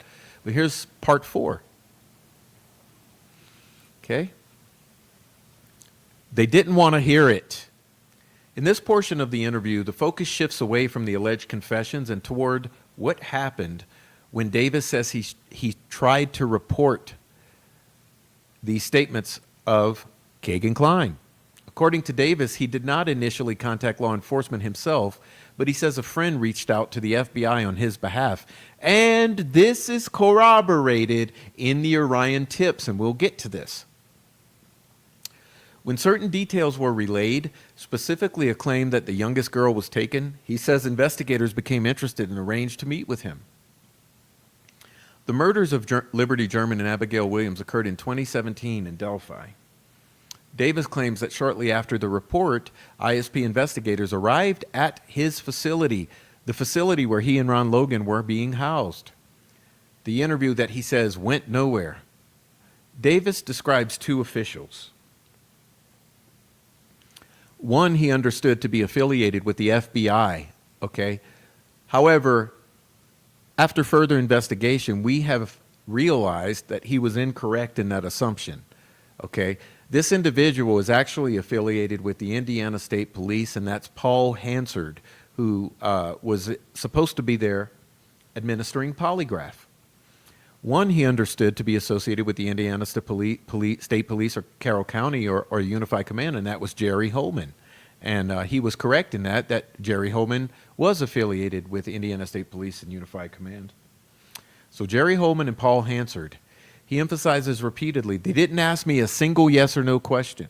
According to him, instead of conducting a structured polygraph examination where baseline questions are asked, the session devolved into an argument. He says the focus was not on the alleged confession of Ron Logan, but on his motive. The recurring question, he says, was, why would you refuse the reward money? And this is all from Holman, okay? Holman was being very combative in Ricci Davis's telling of this. He claims he declined any financial reward tied to the case and told investigators he wanted no money and no media attention, only for the information to be investigated. He says the investigators found that, quote unquote, suspicious. From his perspective, that disbelief turned into hostility. He describes feeling interrogated not about the murders, but about his character. He attributes some of the tension to his stutter and Tourette's syndrome, saying that he felt dismissed or judged because of how he communicated. At one point, he says he removed the polygraph equipment himself out of frustration. The recording that doesn't exist. Davis states the session was recorded, video and audio, and that he was informed of that at the time. He now claims investigators later said the recordings were lost, or the recording was lost.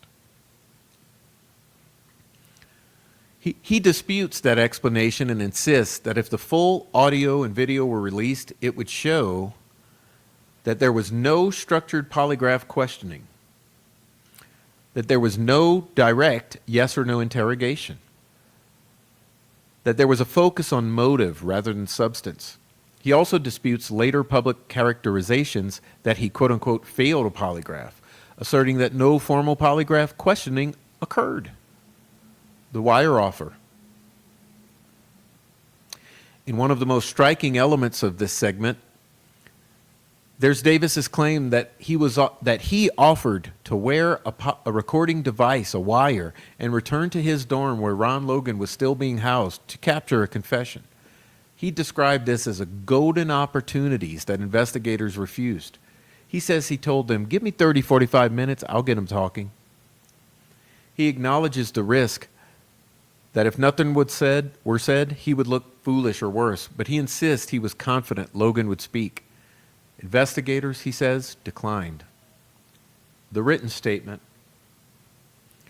Instead of a recorded operational follow-up, Davis says he was instructed to write a short narrative, roughly a paragraph and a half, summarizing months of alleged confessions from Ron Logan. He describes feeling boxed in when asked whether the statement was true, complete, and accurate. True, he says yes, to the best of his knowledge.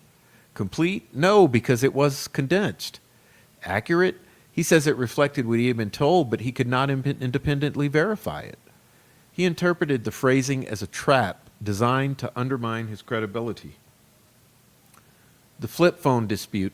Davis also addresses a specific detail why he says was later publicly challenged by the prosecutor.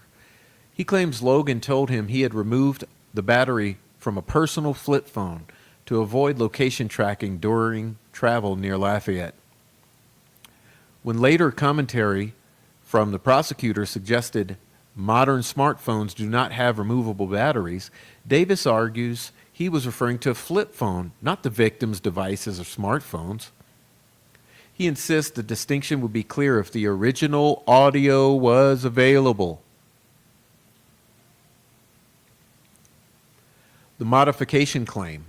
Davis further alleges that Logan told him, quote, he had connections with then Carroll County prosecutor Nicholas McClellan and would be modified out of prison early. According to Davis, he reported Logan's alleged confession. Roughly a month later, Logan was granted a modification to serve time outside prison by McClellan. This sequence reinforced his suspicion. Monitoring the trial years later, Davis said he watched proceedings or listened to or followed the proceedings related to the trial of Richard Allen and felt that elements he had described to Jerry Holman in 2017 were now being used to build a case against Allen. He characterized this as pinning his information onto the wrong person. He states unequivocally that he believes Allen is innocent.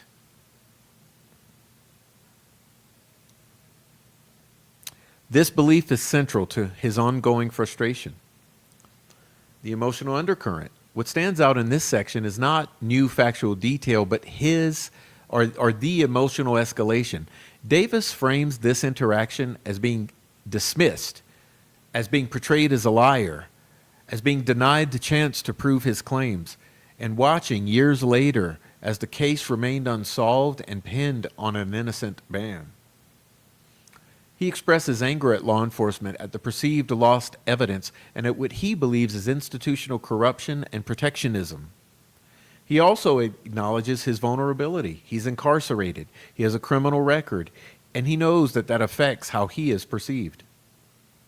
But he contrasts that with what he calls hiding evidence, the unresolved questions. This segment raises several points that would require independent verification. Were recordings made of the 2017 polygraph session meeting? Was a polygraph even formally administered? Was an operational wire offer proposed and declined? What were the documented reasons for Logan's sentence modification? What elements of Davis's 2017 account, if any, matched non-public evidence? Without transparency and official records, these remain competing narratives. And where this leaves the story? Well, part 4 shifts the focus from alleged confessions to alleged investigative resistance. The central tension here is no longer just did the confessions happen, it becomes if they did, why wasn't this information pursued? And beneath that, was this a missed opportunity or was this information deemed unreliable? And I would add, or was this information intentionally disregarded to facilitate the cover-up of the true nature of this crime? The case involving Liberty German and Abigail Williams continues to generate strong reactions from the public nearly a decade later.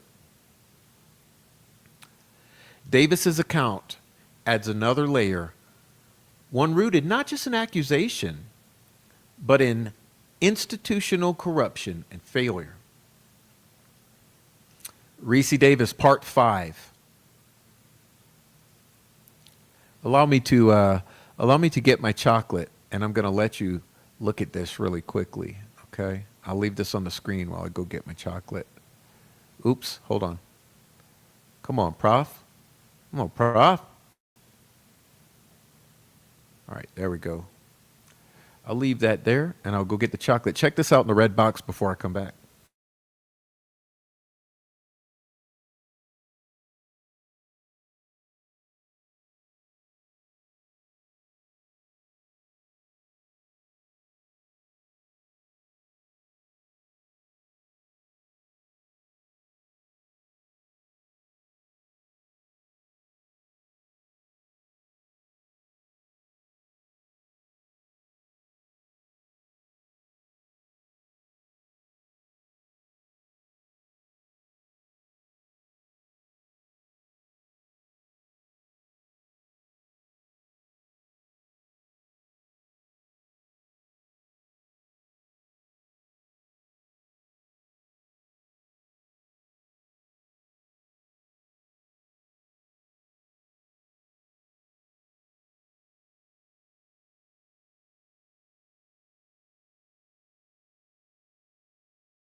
Okay, thank you for your patience.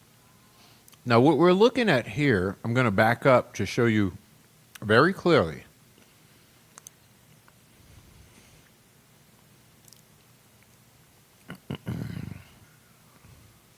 All right, this is Defendant's Exhibit 4A.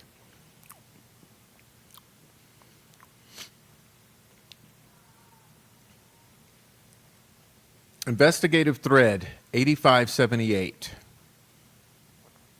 Last activity 6/28/2023. Current as of December 4, 2023. Intake CJIS 791. Now, here we're going to meticulously and slowly go through this. Check this out. This is where your alarm bell should go off. Okay? This is where alarm bells need to go off. Submitted by Kathy Shank.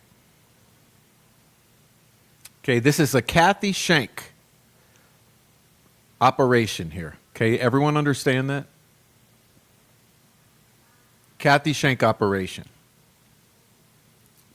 5/9/2023.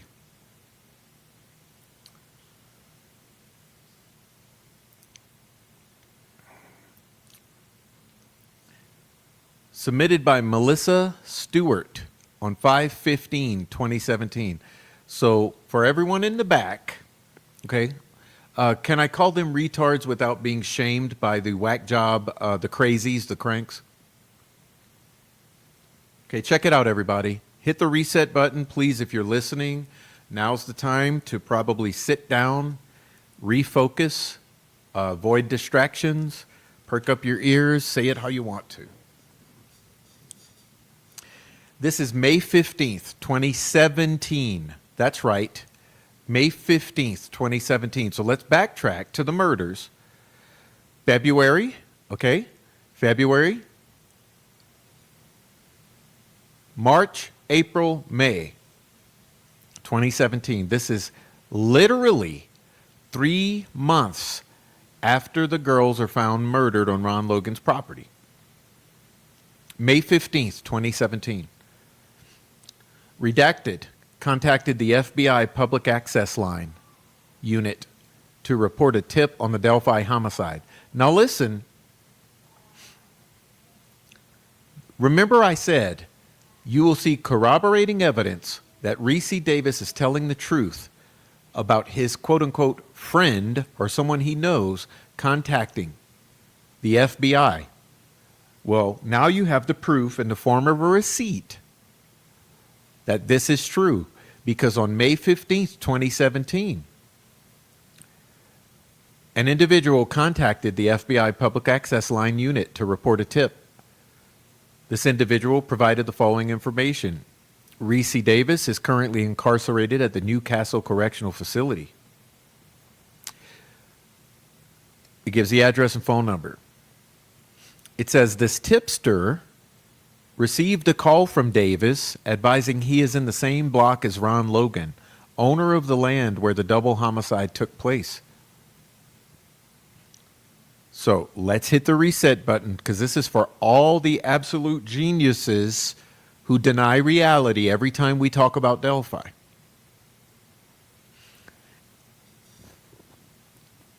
Remember, Ricci says he contacted a friend, had the friend contact the FBI.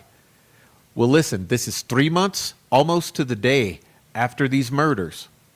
Ricci Davis has a friend who contacts the FBI, advising he's in the same block as Logan, owner of the land where the Delphi homicide took place.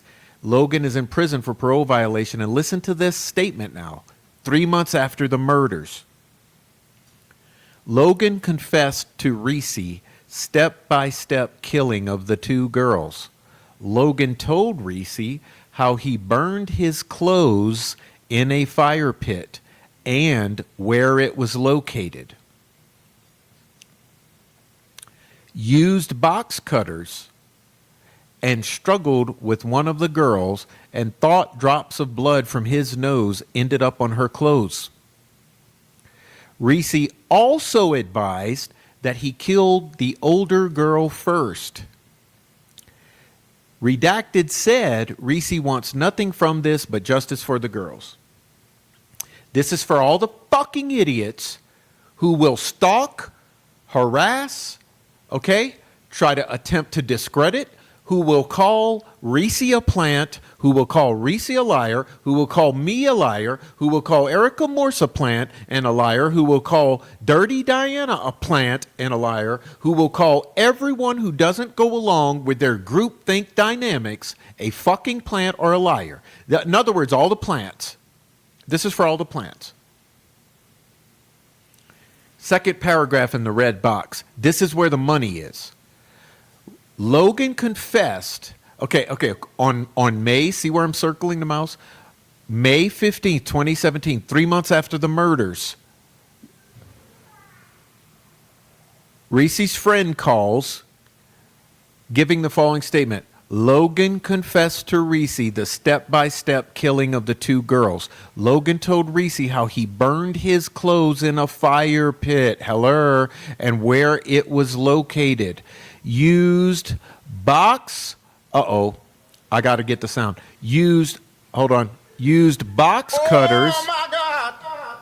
Used box cutter. Oh my God. Used box cutters. Oh my God. And struggled with one of the girls and thought drops of blood ended up on her clothes. Ricci also advised that he killed the other girl first. The older girl. What has changed? What has changed? This is from the FBI. This is an FBI tip. 3 months after the murders. Furthermore, Ricci says he wants nothing from this, nothing but justice for the girls. This is what we call a receipt. Okay? Let's continue, because I don't like getting hung up and stuck. But just so you will see, what is this from? Okay. Let's move on. Leads triggered by intake CJIS 791. Invest lead DIN 167. Interview Ricci Davis. You see it? Okay. Take a look at it. Take a cold hard look at it. Okay, read it and weep.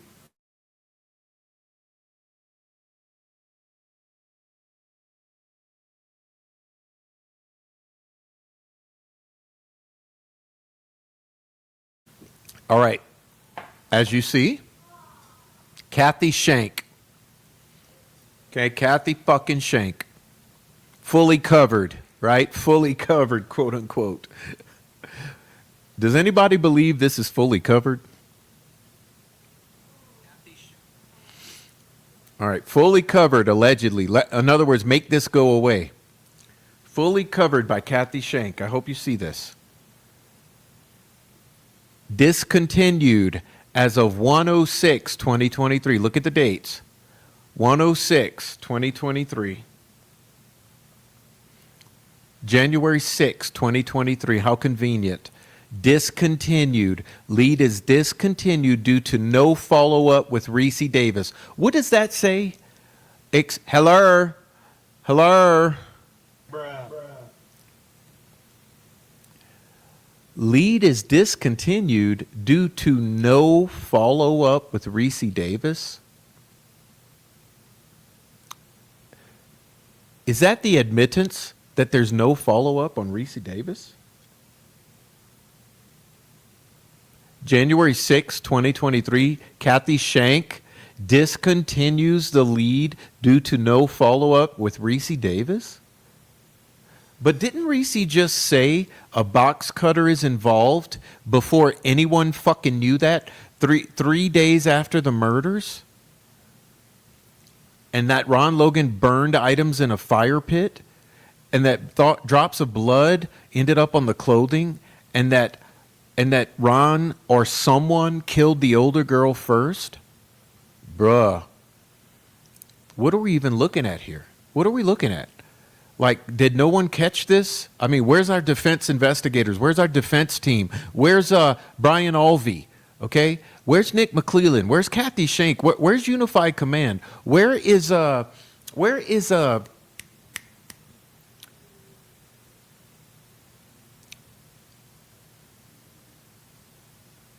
Jerry Holman and Steve Mullen and David Vito? Okay?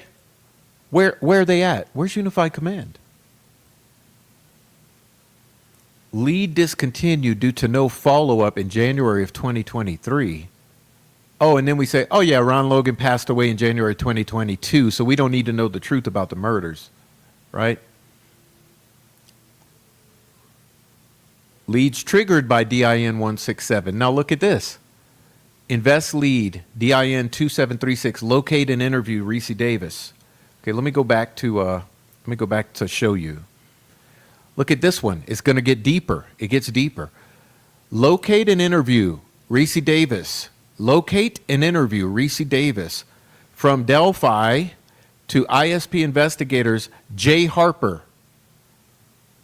Jay Harper. Jay Harper, why did we not investigate Ricci Davis? Jay Harper, did someone not do their job?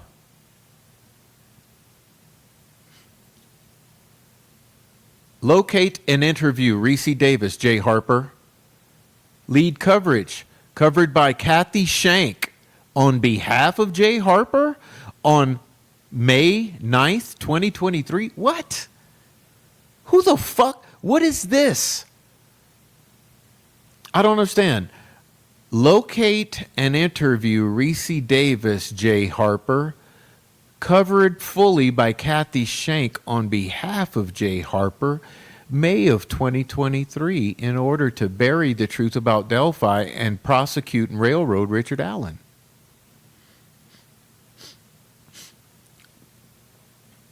Am I the only one? I mean, Am I the only one that sees in black and white what this all is? I'm legally blind.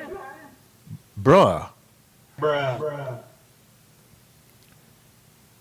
Again, this is in the appellate appendices. Okay, this is volume 11. Let me show you. This is volume 11. Okay, look, volume 11, page 244 and 245, right?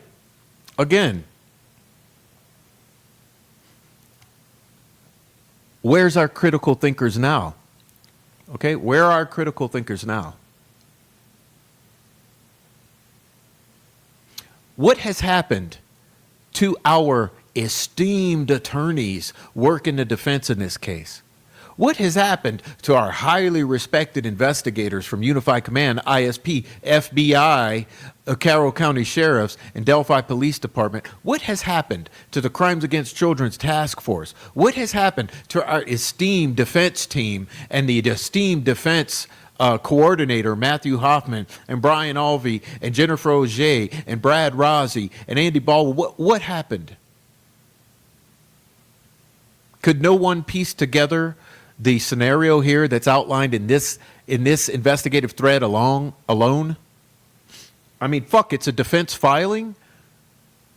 Exhibit 4A, filed January 20th of 2025, of course, after they dropped the ball, right? After they failed Richard Allen. Oh, and by the way, before I move into further into this whole story, when I'm talking about discrediting Erica Morris, okay, back to Erica Morris, because we're going to talk about Eric and Christine tonight.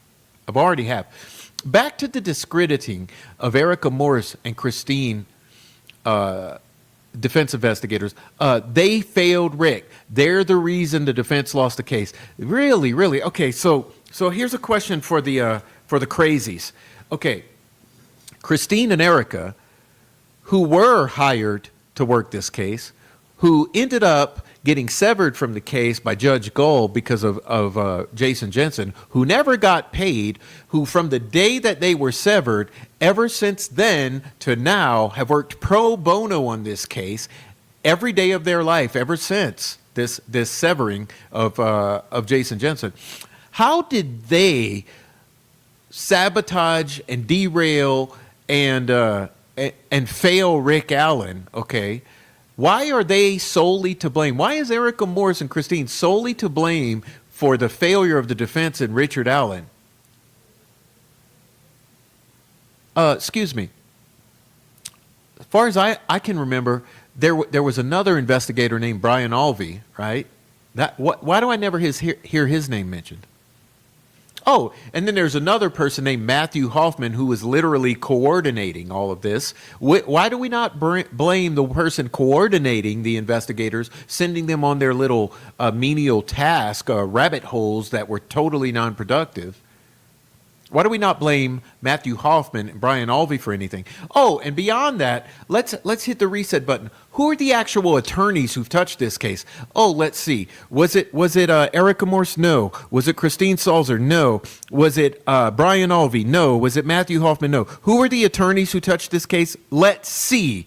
It was Michael Osbrook, Carol Weinecke, Andrew Baldwin, Jennifer Auger, and Brad Rozzi.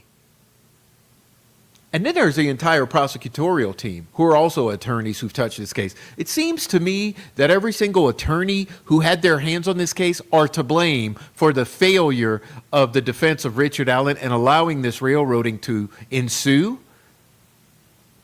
Judge Gull is also a lawyer, right? So Gull, McClelland, Diener, Rozzi, Baldwin, Auger, Weinecke, Osbrook. That's just about all your attorneys who've actually touched the case. Why are they not to blame for the failure of defending Richard Allen and for the allowing of the railroading of Richard Allen and for the attempt to bury the murders? Are none of these lawyers responsible for anything? Is the state not responsible for railroading this man and violating his constitutional violations? Is all of this solely on the head of Erica Morris and Christine? Enough said. Back to it. Okay. back to it's actually pertinent because we don't gaslight. Again, to lay out this thread here. Just a moment, I got to cough and get another bite of chocolate.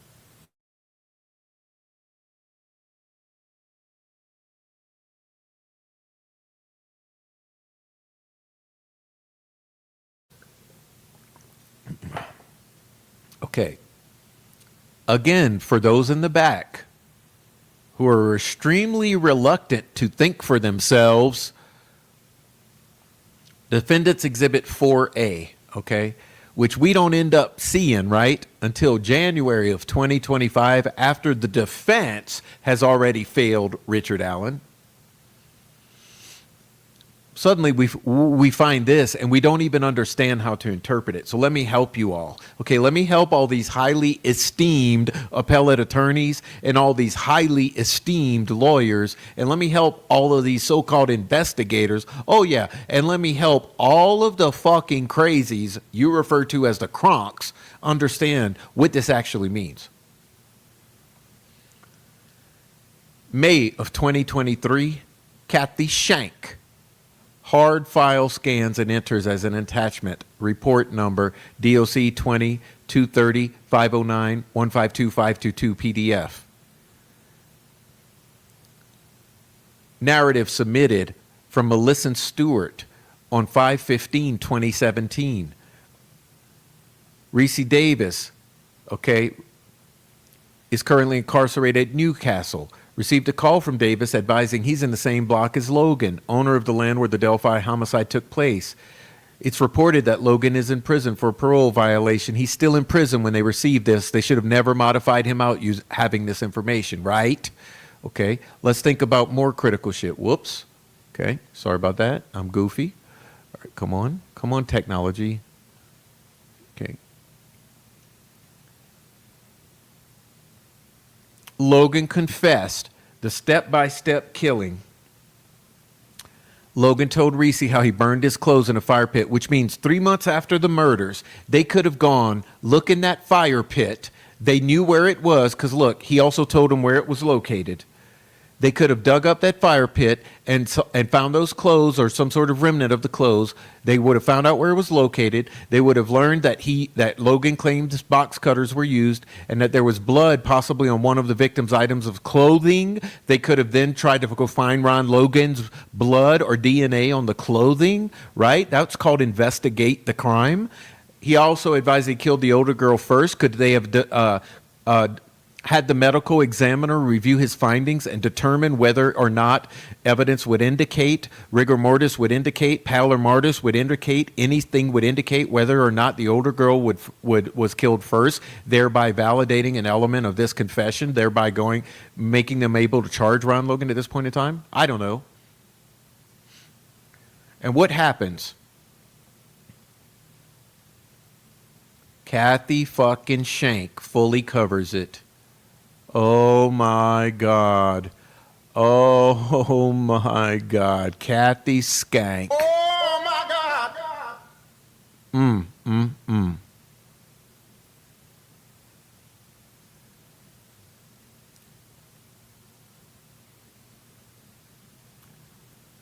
Kathy Shank fully covers on January 6, 2023, while Richard Allen is rotting away in Westville. Lead is discontinued due to no follow-up with Ricci Davis. That means no fucks given in January of 2023 while Richard Allen is nearly dying in Westville. No fucks are given about following up with Ricci Davis. Ron Logan's passed away. Don't worry about this shit, okay? Don't worry about exculpatory information or finding out what else might be known. Oh, also, go locate and interview Ricci Davis, okay? January 6, 2023. Jay Harper, go locate and interview Ricci Davis on January 6, 2023. Oh, that's okay. May 9th, 2023. Don't worry. It's fully covered on behalf of Jay Harper. We're not going to worry about Ricci Davis. And that, y'all, is the fucking that's the Cliff Notes. That's the Cliff Notes version of that. So where's the feds? Where's the feds? Why is Ricci Davis full of shit and a liar? Yeah. Because see, that's called a receipt, and that's from the FBI. That's also from Unified Command. That's also from the Orion Tips. It's also from Black and White in the court record, and it's also now in the appellate record. So let's continue. Let's move on to article number 5. Here we go. The Ricci Davis polygraph incident. Ricci Davis alleged that Ron Logan made incriminating statements and then that the inmate underwent a polygraph in mid-2017. What is documented in court filings? The defense for Richard Allen introduced exhibits referencing prior investigative leads involving Ron Logan. The defense attempted to introduce Ricci Davis as a trial witness to include his testimony about the interactions with Ron Logan and Keegan Kline. Okay? I have a question about that. Why didn't Ricci Davis or Keegan Kline testify in trial? It's still kind of an open-ended question. I haven't received an answer or a document that satisfies me, but let's continue. There were references to polygraph results and investigative interviews with inmates. Defense filings suggested investigative shortcomings or alternate suspects. What is not clearly established in these public records. A verified transcript confirming the exact wording of the confrontation described during the polygraph exam, so-called. Official confirmation that Unified Command and investigators shut down a wire offer from Ricci Davis. Yeah, why is it mum's the word on the wire offer? Confirmation that Jerry Holman improperly interfered with the polygraph examination as opposed to just being present in the interview phase. Yeah, where's the transcript or where's the video recording or audio recording of that polygraph? Yeah, right, it's disappeared off the face of this earth like everything else actually relevant and actually exculpatory and actually pointing to the true nature of what happened in this crime. Polygraph, procedural claims. When you have a polygraph, you're supposed to have one examiner, not police interfering. Generally, a polygraph exam is typically conducted by a certified examiner. Law enforcement officers may be present before and after for interviews. The interrogation phase, pre-test interview, can involve confrontation or questioning. However, the polygraph itself is not supposed to. Courts do not treat polygraph results as reliable evidence in most jurisdictions, including Indiana. So even if a polygraph was failed or miserable, it would not typically be admissible in court. So why is McClellan running around to all the goddamn podcasters and YouTubers to spread this narrative talking point? No, Ricci Davis failed miserably. Why is McClellan doing podcast at all? Has anyone thought about that? Isn't this equatable or equivalent to walking over hot shards of ass, as Doug Carter stated? Jerry Holman is not a liar. I'd walk over hot shards of ass for Jerry Holman. I mean, hot shards of glass, allegedly. Why at the post-sentencing press conference was all of Unified Command acting like absolute complete maniacs? And why was the prosecutor and superintendent of state police so concerned with what YouTubers had to say? And then, why did the prosecutor go on a YouTube tour, on a podcasting tour to spread his gaslighting about this case? If YouTube was so bad and if they were so concerned about the YouTubers that they had to go out there like butthurt teenagers, whine and cry and rage out at the post-sentencing press conference about YouTube, why did McClellan subsequently go all over YouTube spreading lies and smiling and with the hair slicked back and the fucking gaslighting? The wire offer. Why wouldn't they allow you to wear a wire and record Ron Logan? Well, from a law enforcement standpoint, possible reasons they might decline or they might cite. In other words, the excuses you need to get ready for. Institutional prison restrictions. Oh yeah, you can't get. Concern about contamination or credibility. Oh yeah, we got. Fear of tipping off a suspect. Oh yeah, we can't let him know if he finds you on the wire. Chain of custody complications. Oh yeah, chain. Belief that the inmate Ricci Davis was unreliable. Oh, he's full of shit. He's full of shit. He wants the money. Strategic decision not to pursue the angle or a cover-up. All of that doesn't prove misconduct, but it also doesn't automatically prove that they handled it properly. You see, it does show that they intentionally refused a golden opportunity to further investigate Davis's claims of Logan's confessions that they surely would have known 3 months after the murders that these confessions contained details only the killers would know, which is key here. Ricci Davis, in that tip and in that polygraph attempt, relayed details of Logan's confessions that only the killer or killers would have known. Therefore, they should have seized the golden opportunity to put a wire on him and utilize that, and at a very minimum, investigate Logan. And they refused to. Instead, they modified him out with the help of his friend, his longtime family friend, Nicholas McClellan. Okay, defense exhibit with cutoff narrative. If you look real close to it, Ricci says it stops in the middle of a sentence.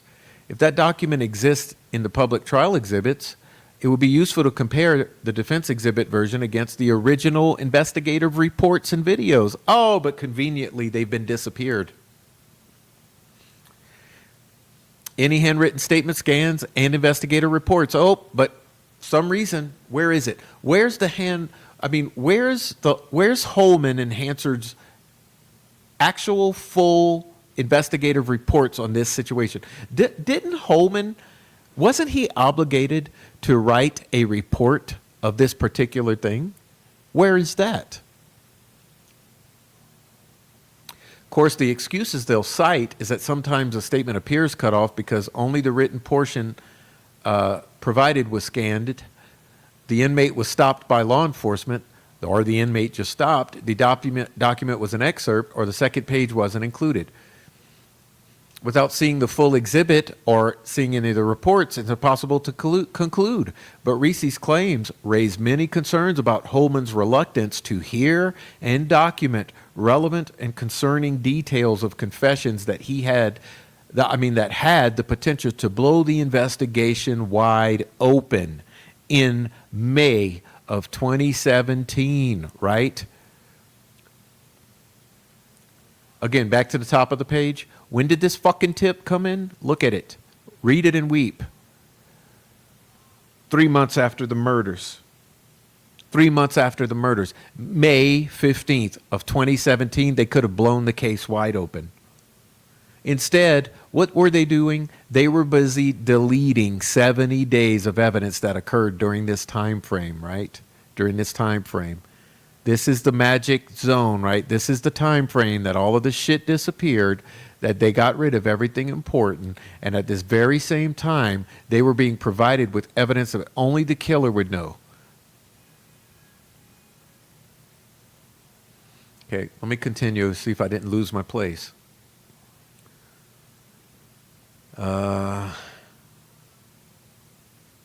Alleged confrontational conduct.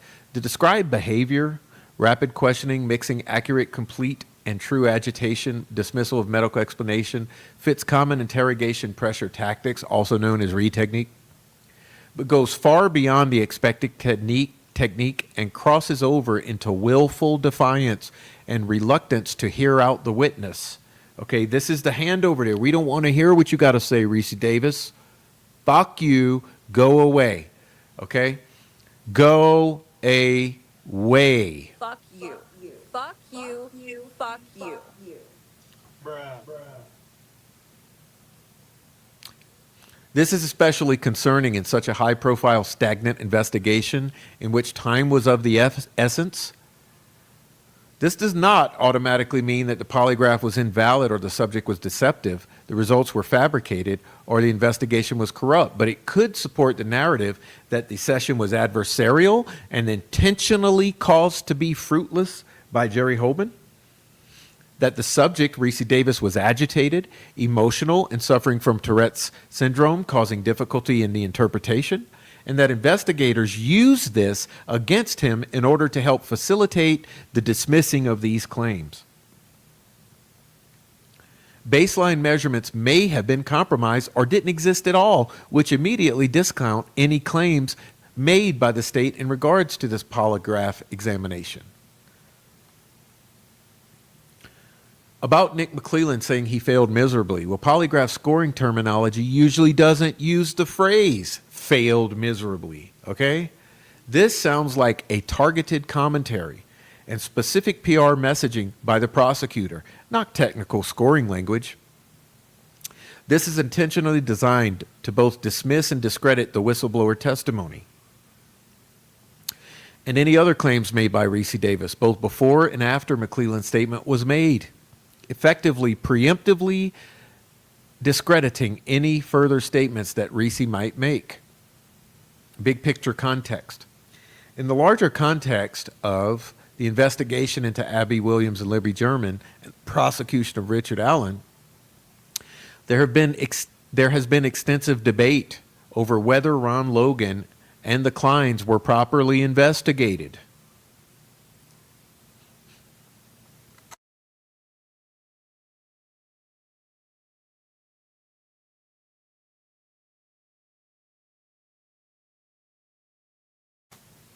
Sorry, chocolate break. All right? Whether solid and substantial investigative leads were ignored or buried. Whether defense claims about viable alternate suspects were suppressed or minimized in order to cover up the true nature of the crime and protect the actual perpetrators. Hello? Bruh. And as you can see here, sorry, this is a typo. You know the automatic bullet points? It made a bullet point when I hit return, so I apologize for that. I didn't intend that bullet. Let's continue, though. Court proceedings typically move forward based on admissible evidence approved by the presiding judge, not polygraphs, tips, open source information, or whistleblower testimony, which puts the whistleblower and the public in a difficult position now that the conviction of Richard Allen has occurred in lieu of this very important and potentially groundbreaking information. Again, let's read that again, because this is a paragraph I'm happy with in a way. Court proceedings typically move forward based on admissible evidence approved by the presiding judge, not polygraphs, tips, open source information, or whistleblower testimony, which puts the whistleblower and the public at large in a difficult position now that the conviction of Richard Allen has occurred in lieu of this important information, okay? This important and potentially groundbreaking information.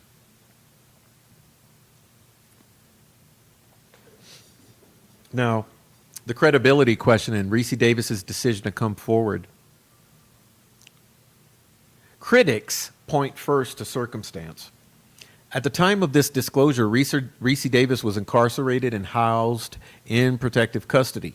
That fact alone has been used to frame his information as inherently unreliable. The implication is simple. A person in custody cannot be a credible source. Well, that assumption is flawed. Correctional facilities are often environments where individuals encounter information, admissions, and conversations that would never surface in ordinary settings. Correctional facilities are often environments where individuals encounter information, admissions, and conversations that would never surface in ordinary settings. While jailhouse claims must always be scrutinized carefully, they must also be evaluated on substance rather than dismissed on status alone. Ricci Davis did not approach the media seeking recognition. He did not attempt to leverage his statements for personal gain. Instead, he reported his concerns directly to investigators, and I showed you at the top of the page goddamn proof of that. In May of 2017 directly to investigators at the FBI. Who goes directly to the FBI with this immediately? Someone who's serious. That decision carries risk inside a correctional environment where being labeled as someone who talks can result in isolation or retaliation. The tentacles run deep. The tentacles run deep.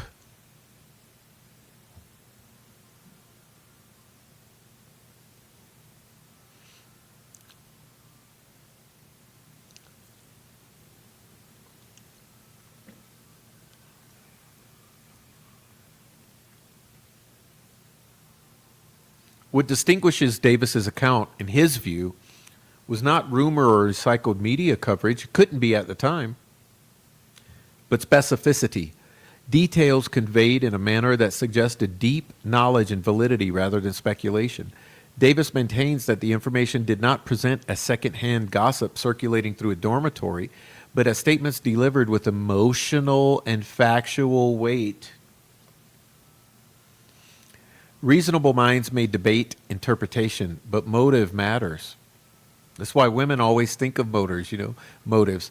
As I speak with the females in this community, it's the funniest thing. Because I've noticed that women typically always go to motive when we're discussing facts about the crime or theories of the crime. Motive matters. That's why. Davis's decision to report what he believed to be credible information and his persistence reflects an attempt to act in good faith, not an attempt to manufacture notoriety.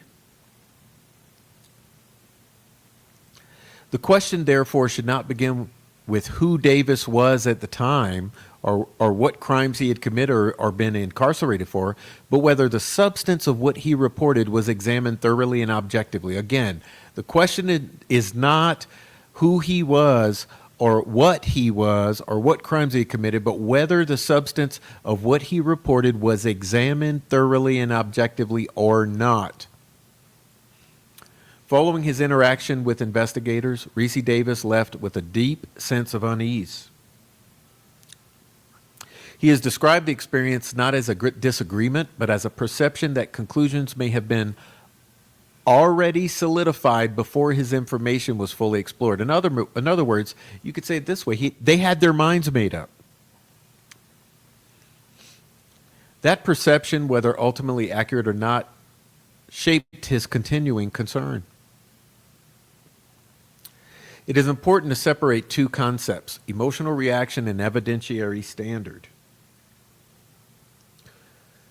Courts require documentation, corroboration, and forensic validation. Davis does not attempt to argue otherwise. His position is that the initial response to his disclosure felt procedurally closed and suspicious rather than investigatively curious and open. That feeling alone does not establish misconduct, but it does raise a procedural question. Was the information exhaustively evaluated or filtered through assumptions about the source or collusion to bury the evidence? It seems Davis's conviction did not emerge from a desire for attention, but developed from his assessment of the conversations he witnessed and the responses from Unified Command that he later received. If his interpretation is incorrect, then it was made while attempting to fulfill what he believed was a civic and moral obligation. If his interpretation holds weight, then early dismissal could represent a missed investigative opportunity and a cover-up of epic proportions. Whistleblower accounts, particularly those emerging from custodial settings, demand careful balance. Okay, this is where we have to be objective observers. Skepticism without automatic invalidation, and scrutiny without prejudgment. Ricci Davis maintains that his role was not to solve a case, to assign guilt, or to undermine institutions, but to report information that he believed had great investigative value. Whether history ultimately vindicates or refutes his concerns, The act of reporting was grounded in conscious rather than calculation. Okay? And now we're going to our final part. The live-in interview call-in segment, crime scene staging, Las Vegas trip, and the alleged web of protection. In our live call-in segment, Ricci Davis answered some questions from viewers regarding the information he reported to investigators. The exchange, thankfully, provided some additional context, not only about what was allegedly said to him inside the facility, but also about what he still does and does not know. Throughout the interview, Davis repeatedly emphasized a key point. His account is limited strictly to statements made to him by others while incarcerated.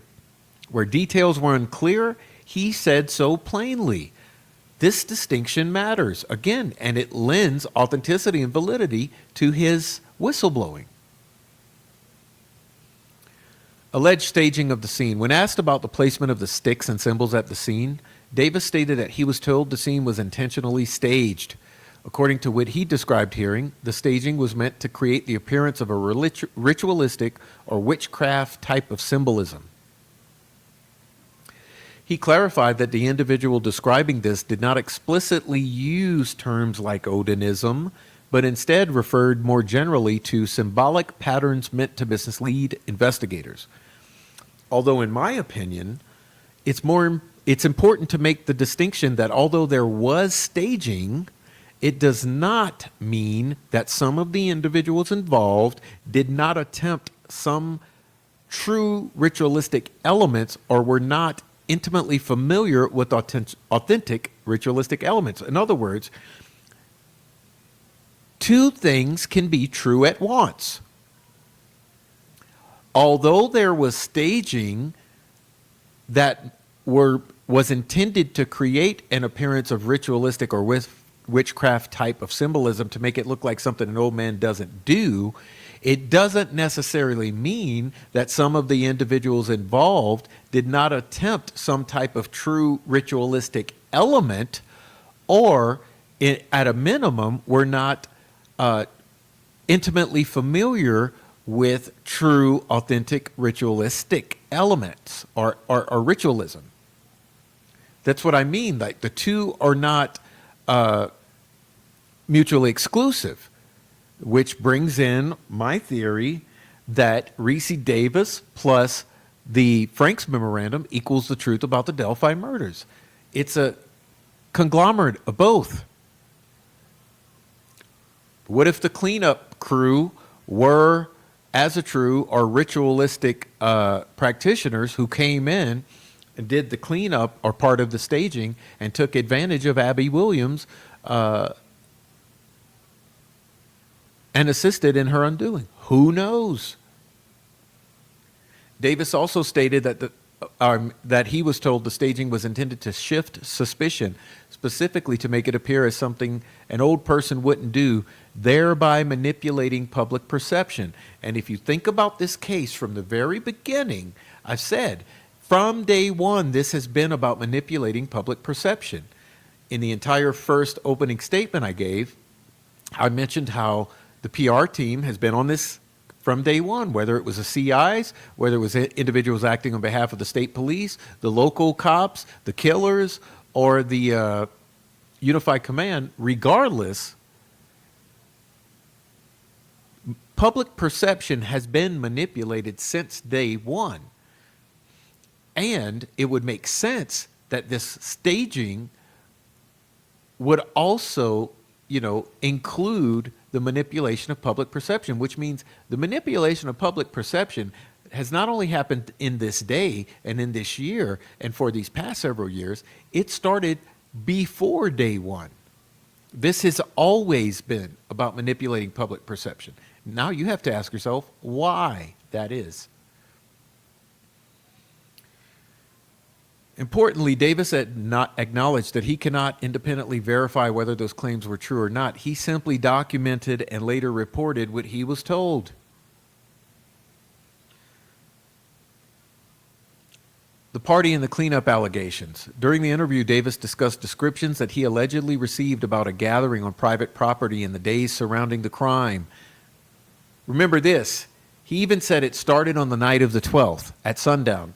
Now, do you guys remember this? He indicated that according to his understanding, this gathering on Ron Logan's property and the cemetery started on the evening before, that means the 12th of February, around sundown. Bruh. Which has been a persistent rumor all these years, which lends credibility to this, because how would Ricci know that when he's not out here reading social media? According to his account, alcohol and drugs were reportedly present, been said since day one. There was alleged vandalism and cleanup activity, been said since day one. Trash and materials were allegedly bagged and later disposed of, been said since day one. Davis was careful not to speculate about the ages or identities of those who were present, stating that names were not directly provided to him. Where he inferred possibilities, he acknowledged them as inference rather than confirmed fact, which lends credibility to his statements. He also reiterated that the gathering was not the central focus of his conversations at the time. It was background context that emerged during broader discussions with Keegan Kline and Ron Logan. Allegations regarding photography or photographs or anything like that. One of the more serious claims Davis made or relayed during the interview involved the taking of, selling of, and existence of alleged photographs. He stated that he was told by Keegan Kline that photographs were taken of the victims nude and of the crime scene, and that those images were later transported out of state, allegedly to Las Vegas, Nevada, with the discussion of attempting to sell them.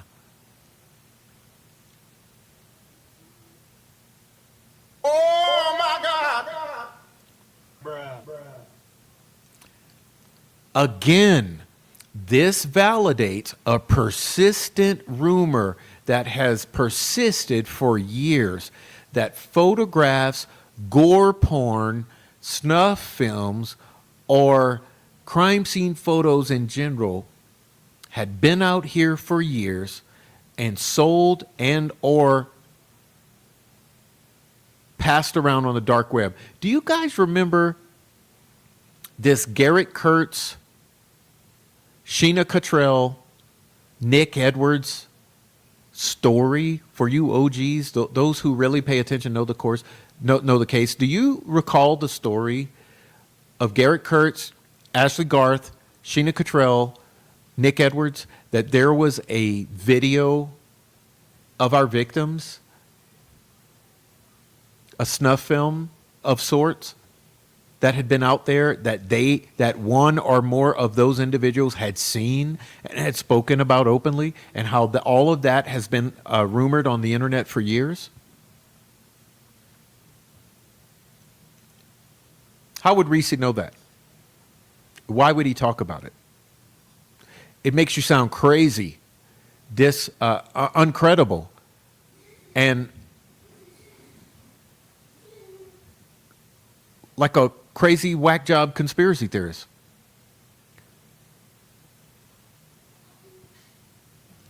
Davis emphasized that he does not know when the photographs were taken,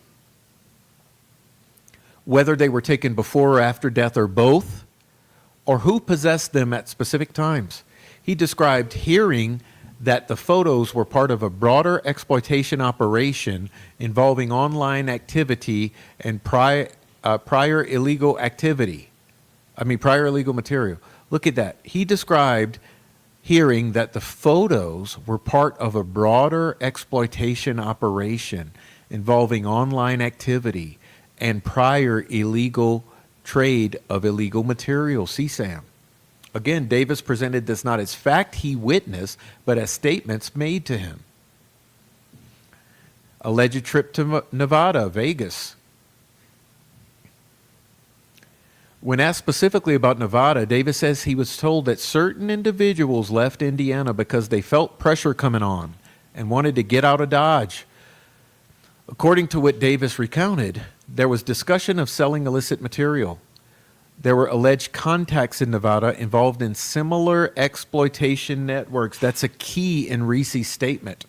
Not only that there was a plan to run to Nevada to get out of Dodge because pressure was coming, but that there were individuals involved in the similar exploitation networks in Vegas, and that the move was strategic and not recreational, despite whether or not this trip was pre-planned or pre-booked. Because for the critical thinker, you have to realize, what if this was all planned? If all of this was planned, that there was going to be some kidnapping of a victim and trafficking out of state to Vegas, maybe there would have been plans made. So the fact that this Vegas trip was pre-planned does not exclude the fact that they could have moved or went to Vegas to get out of town. What if the trip was pre-planned because the crime was pre-planned, the abduction was pre-planned, and the trafficking was pre-planned? So you would have made pre-planned accommodations to where you were going to bring and traffic this girl or these girls.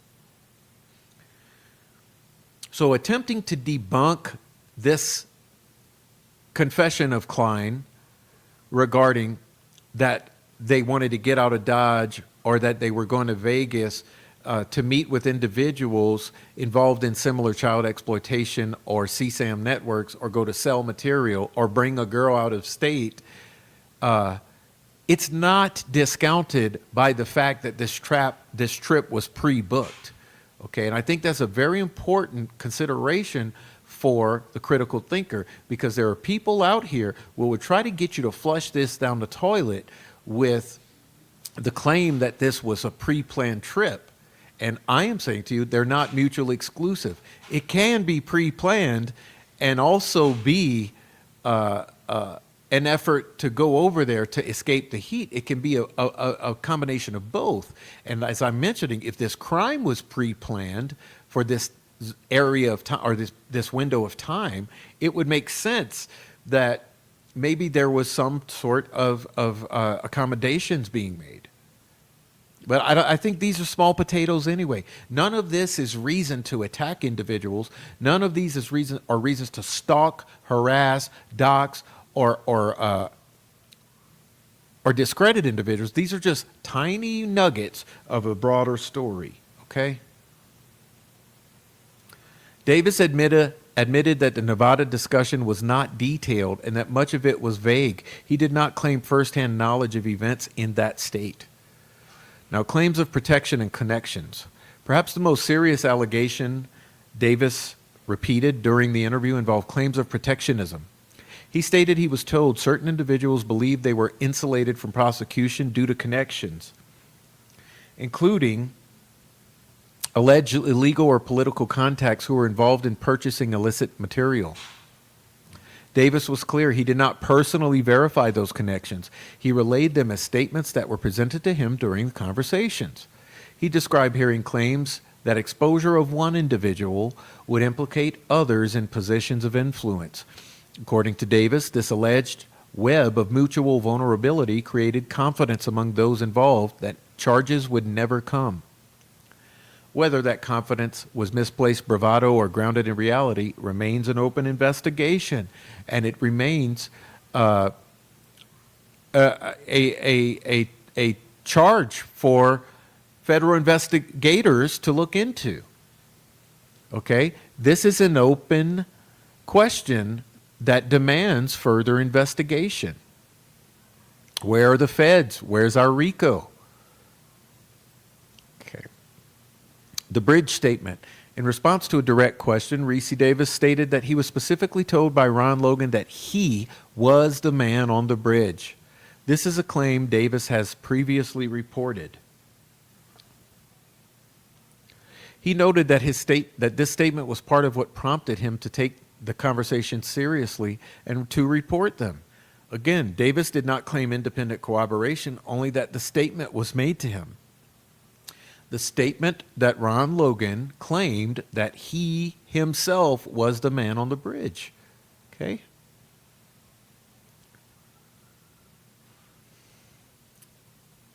Abby in the bathroom allegation.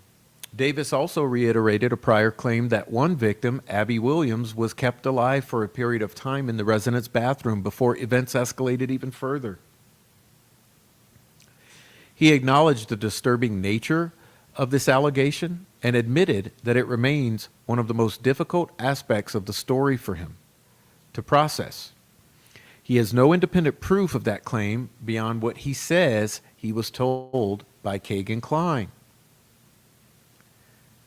Davis's repeated disclaimer. Throughout the interview, Davis returned to a consistent refrain. He does not expect automatic belief. He understands skepticism. He cannot answer questions about events he did not witness. He reported what he believed investigators should examine. He also expressed concern over that incarceration status often leads to blanket dismissal of information without thorough vetting. His final position. Davis closed the interview by urging public demand for facts, not belief in him personally, but scrutiny of all the evidence. He argued that if his claims are false, that should be demonstrably shown through investigation. If they contain truth, then early dismissal could represent a critical oversight. He maintained that he came forward because certain statements felt too specific and too serious to ignore. Whether Ricci Davis's account reflects manipulation, partial truth, or concealed reality remains for investigators, lawyers, the courts, and federal authorities to determine. But this interview clarified one thing. He stands by what he reported while acknowledging the limits of what he knows.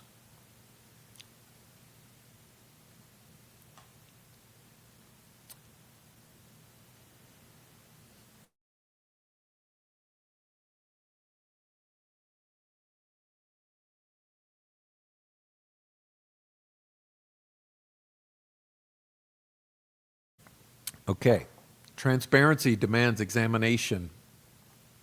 This series has not sought to convict anyone in the court of public opinion. It has examined one central question. When a whistleblower presents allegations that could materially affect a case, were those allegations fully and transparently evaluated? Ricci Davis reported conversations that he says definitely occurred. He does not claim to have witnessed the crime. He maintains only what he heard was specific enough to warrant serious scrutiny. He has documented all of this. Skepticism is appropriate, but immediate reflective dismissal is not. The issue is not whether the public should automatically believe Davis. The issue is whether every allegation, regardless of its source, was documented, investigated, and either corroborated or disproven through clear process. Public trust depends on transparency. If the claim lacks merit, a documented review strengthens confidence. If any portion holds weight, thorough examination is essential. Citizens have a lawful role in that process. Read and listen to this information carefully. Share it, ask questions, request and demand transparency through proper channels. Accountability is not hostility. It is the foundation of justice. And that, ladies and gentlemen, is it. So please visit my Substack over at readtheprof.substack.com, and you can read all of that for yourself, and you can follow, you can subscribe, you can join the paid memberships if you'd like. It's all up to you. It's your rodeo, okay? And while you're at it, you can support me here at Cash App at the Coffee for Prof, or buy me a coffee at the Prof's Crew, or with the Super Chat. We haven't reached our goal yet. I had a goal of 10 Super Chats for the evening. Please do support the channel. This is a very hard effort and requires a lot of time, a lot of communication, and a lot of work. So please do support the channel if you're able to. And if you're not able to support financially, please do support with comments in the comment section or with a thumbs up or by sharing.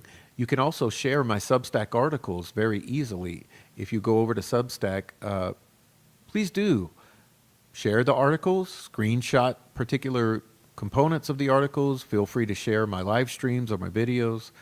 Please do your part to support this work and share this information. I believe it's highly concerning.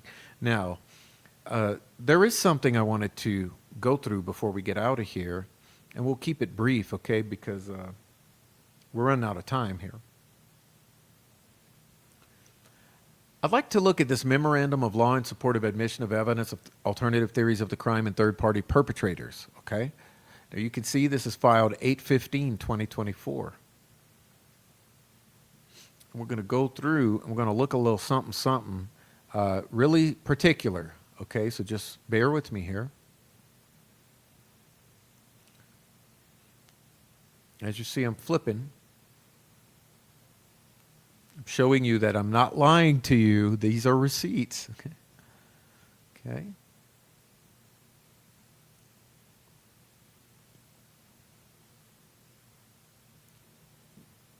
We're going to start at the bottom of the page. Keegan Kline and Jerry Anthony Kline.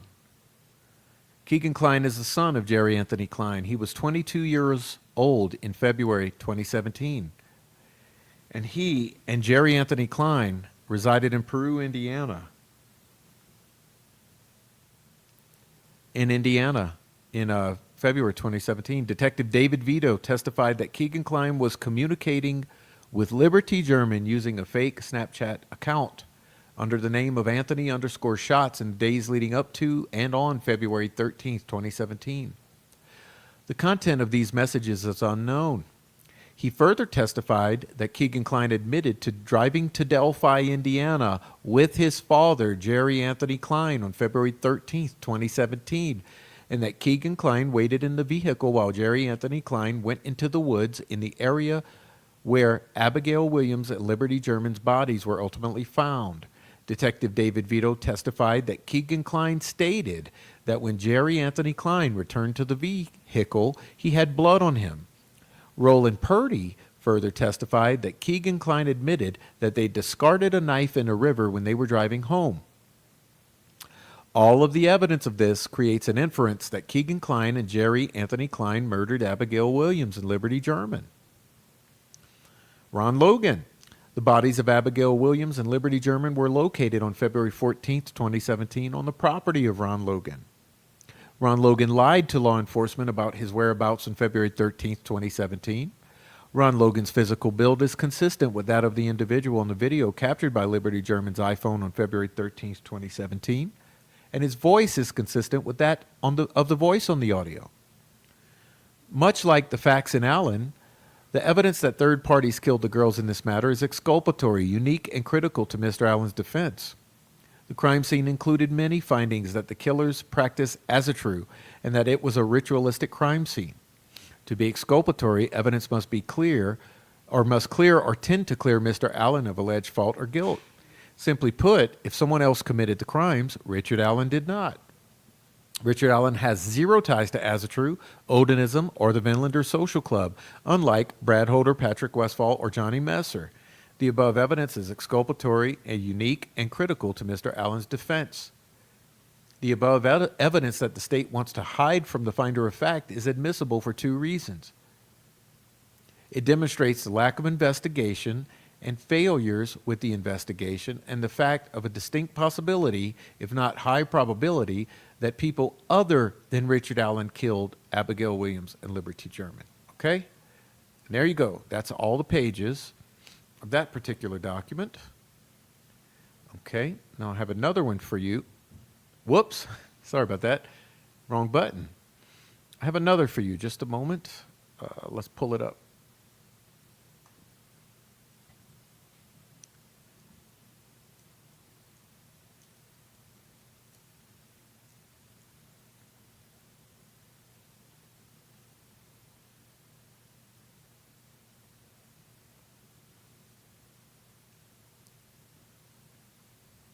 Okay, here's another one.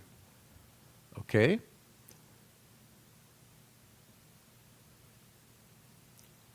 You guys will see here what the prosecution or the prosecutor intentionally caused to be excluded from this trial. Notice, Odinism, cult or ritualistic killing, Brad Holder, Patrick Westphal, Johnny Messer, Elvis Fields, Ned Smith, Rod Abrams, Keegan Kline, Jerry Klein, Ron Logan. Again, Ron Logan, who did McClellan ensure, who did Judge Gold ensure were not allowed to be mentioned whatsoever in this trial? Put your thinking caps on. Who did this judge, did this law enforcement, did this prosecutor, and this entire scheme ensure were not allowed to be mentioned in this trial? Ron Logan, Keegan Kline, Jerry Klein, Rod Abrams, Ned Smith, Elvis Fields, Johnny Messer, Pat Westphal, Brad Holder, cult killing, Odinism.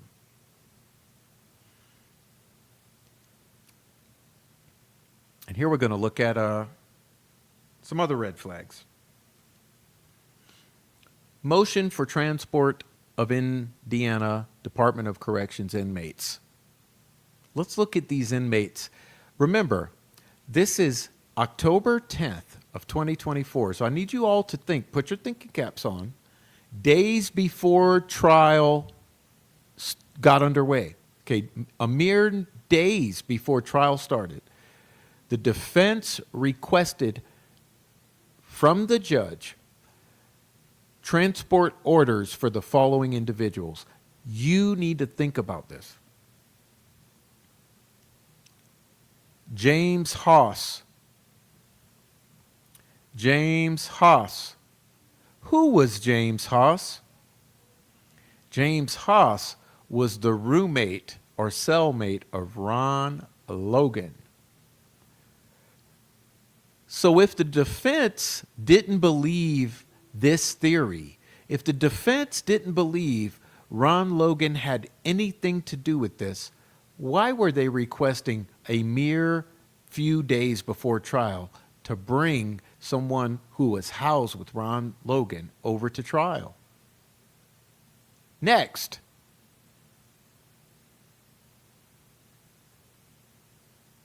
Keegan Kline. Keegan Kline. October 10th, 2024, mere days before trial, the defense team request that Keegan Kline be transported to trial to be a witness at trial. If Keegan Kline had nothing to do with this crime, and if the defense did not at all believe that Keegan Kline was involved in this scenario, why in the world was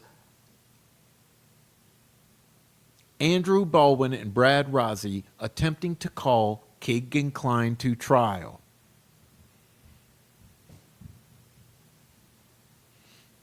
James Chadwell. James Chadwell. If James Chadwell had no information about this crime, why was the defense attempting to transport him to trial?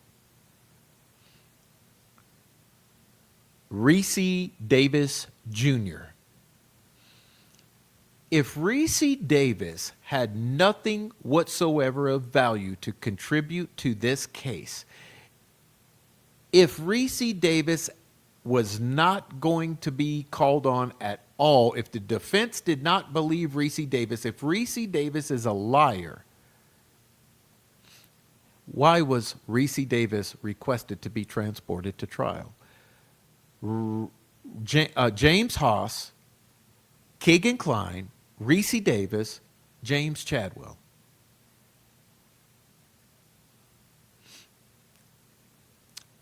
Of course, we're just making it all up, right? We're just making it all up, right? We're all full of shit. The defense didn't believe any of this, right? Although, like I just showed you, so did. Okay, are we saying the defense did not put this? Keegan and Jerry Anthony Klein. Okay, Ron Logan. What is this again? Memorandum in law in support of admission of evidence of alternative theories of the crime and third-party perpetrators. If the defense team did not believe that Keegan and Jerry Anthony Klein and Ron Logan were part of this crime and third-party perpetrators, why was the defense including them in their filings? Why was the defense requesting transport orders?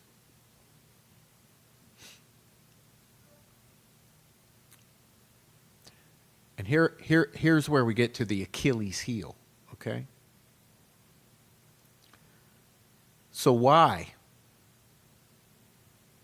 Well, just let me see. Let me see if I can pull something up before we close.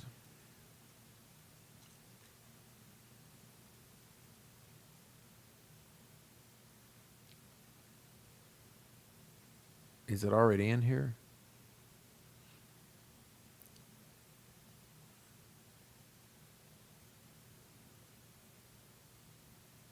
Come on, buddy.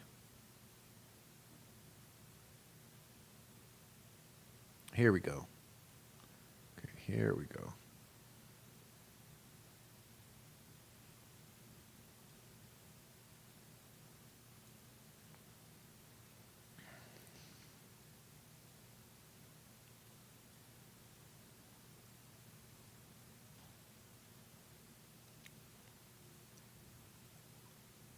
There we go.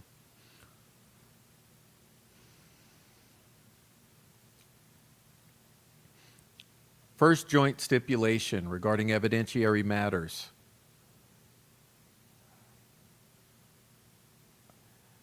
The state comes forward, first day of trial, and says the defense has agreed to the following. We're not going to care about all door sheet notes from inmate companions or correctional officers at Westville. Okay? Any items collected at the crime scene. Look at number 6. Any items collected at the crime scene. We're not going to worry about items collected pursuant to the search warrant. We're not going to worry about all AT&T records containing pings or other communications to and from any cellular towers in the area near the Monon High Bridge on February 13th or 14th. We're not going to worry about any AT&T cell records for Liberty German cell phone. We're not going to worry about the chain of custody for the cell phone. We're not going to worry about the chain of custody for the firearms tested by Oberg. We're not going to worry about the extractions done by Brian Booner, including the extraction of the iPhone or the extractions done by Christopher Cecil. We're not going to worry about extraction of Derek German's iPhone or the Harvest store video collected by the FBI. We're also not going to worry about anything else that matters, which leads me to the obvious question, the elephant in the room. Why did the defense rest early? With all of this, with dozens and dozens and dozens of potential witnesses that could have been brought in, with transport orders for inmates, including Ricci Davis. Why did the defense stipulate to all that shit, decide to not pursue anything any further, and rest?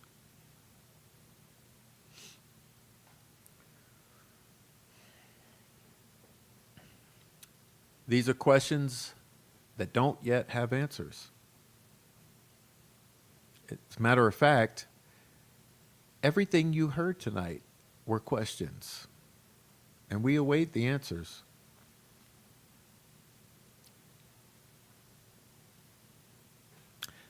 This is a cover-up of monumental proportions. It's so much worse than you would ever imagine. So much more complicated than you can ever imagine. So much more evil than you could ever imagine. And so I ask you, why all of this over the deaths of 2 little girls?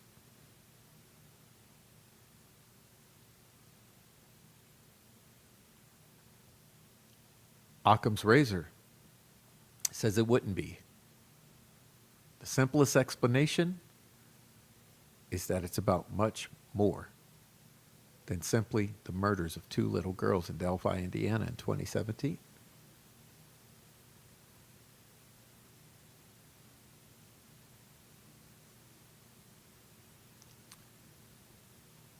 And that's, I think, where I'll leave it.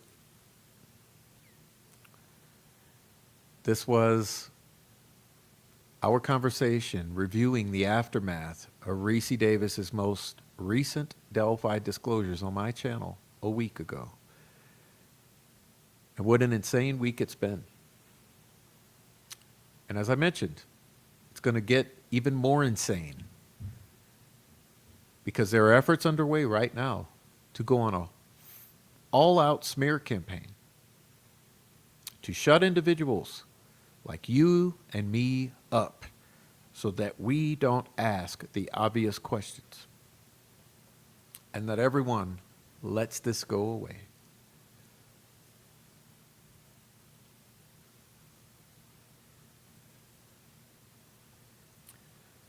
But the question is, will you?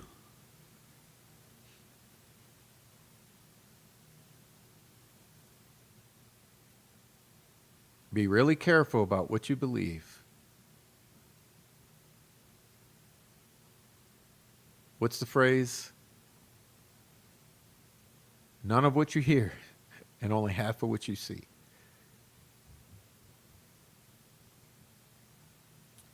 But I appreciate everyone for being here. Happy Friday. Happy Friday. It's been great to spend this Friday night with all of you. If you're on the replay, please let us know you were here. We appreciate it. We truly do.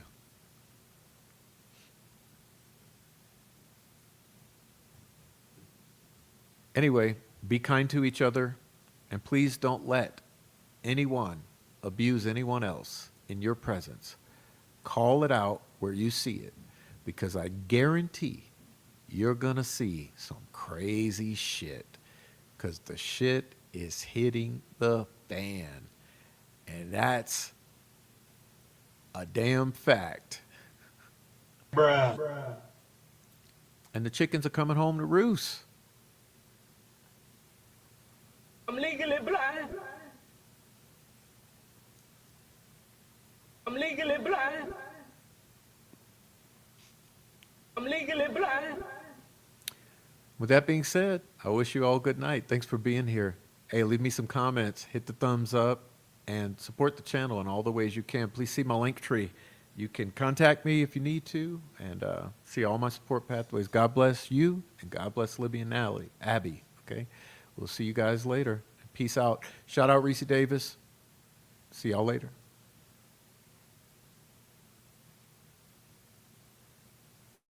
It was our job to help law enforcement.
good vibes, good vibes, good vibes, good vibes. Only need good vibes, good vibes, good vibes, good vibes. Only need good vibes. Can't lie. Good vibes, good vibes, good vibes, good vibes. Been waiting so patient, I'm going places, can't fake it. My heart is so cold, my energy is contagious. All the pain, I can't take it. I'm staying grounded and graceful, cause I know everything that I've been through only made me count my blessings daily. Yeah, they been acting shady, but I don't take it personal. The memories fading, I'm enjoying the moment. I've been smelling the roses, taking time to reflect, stepping back, the truth unfolding, unfolding. Got nothing to prove, cause I'm about to blow. I've been in the booth, speaking through my soul. You know that I'm true, either way it goes, way it goes, either way it goes. I cannot turn cold, staying on the low. I've been protecting my soul. If your intentions are not pure, I can't let you get too close, cause I'm vibrating high. Ain't got time for your ego, these niggas quit to turn their back. Acting like the amigos, they never cared in the shows. Wasn't with you at your lows, assuming that you gonna fold. But baby, I've been growing ever since I let you go. And I've been doing better, and I know that hurts to know. Hurts to know. Only good vibes around me, and that's for sure. Only good vibes, good vibes, good vibes, good vibes. Only need good vibes, good vibes, good vibes, good vibes. Only need good vibes. Can't lie. Only need good vibes, good vibes, good vibes, good vibes. You see me searching for my inner peace. I've been learning more about myself and my purpose. Truth always come to the surface, was hurting, but I had to heal, releasing all the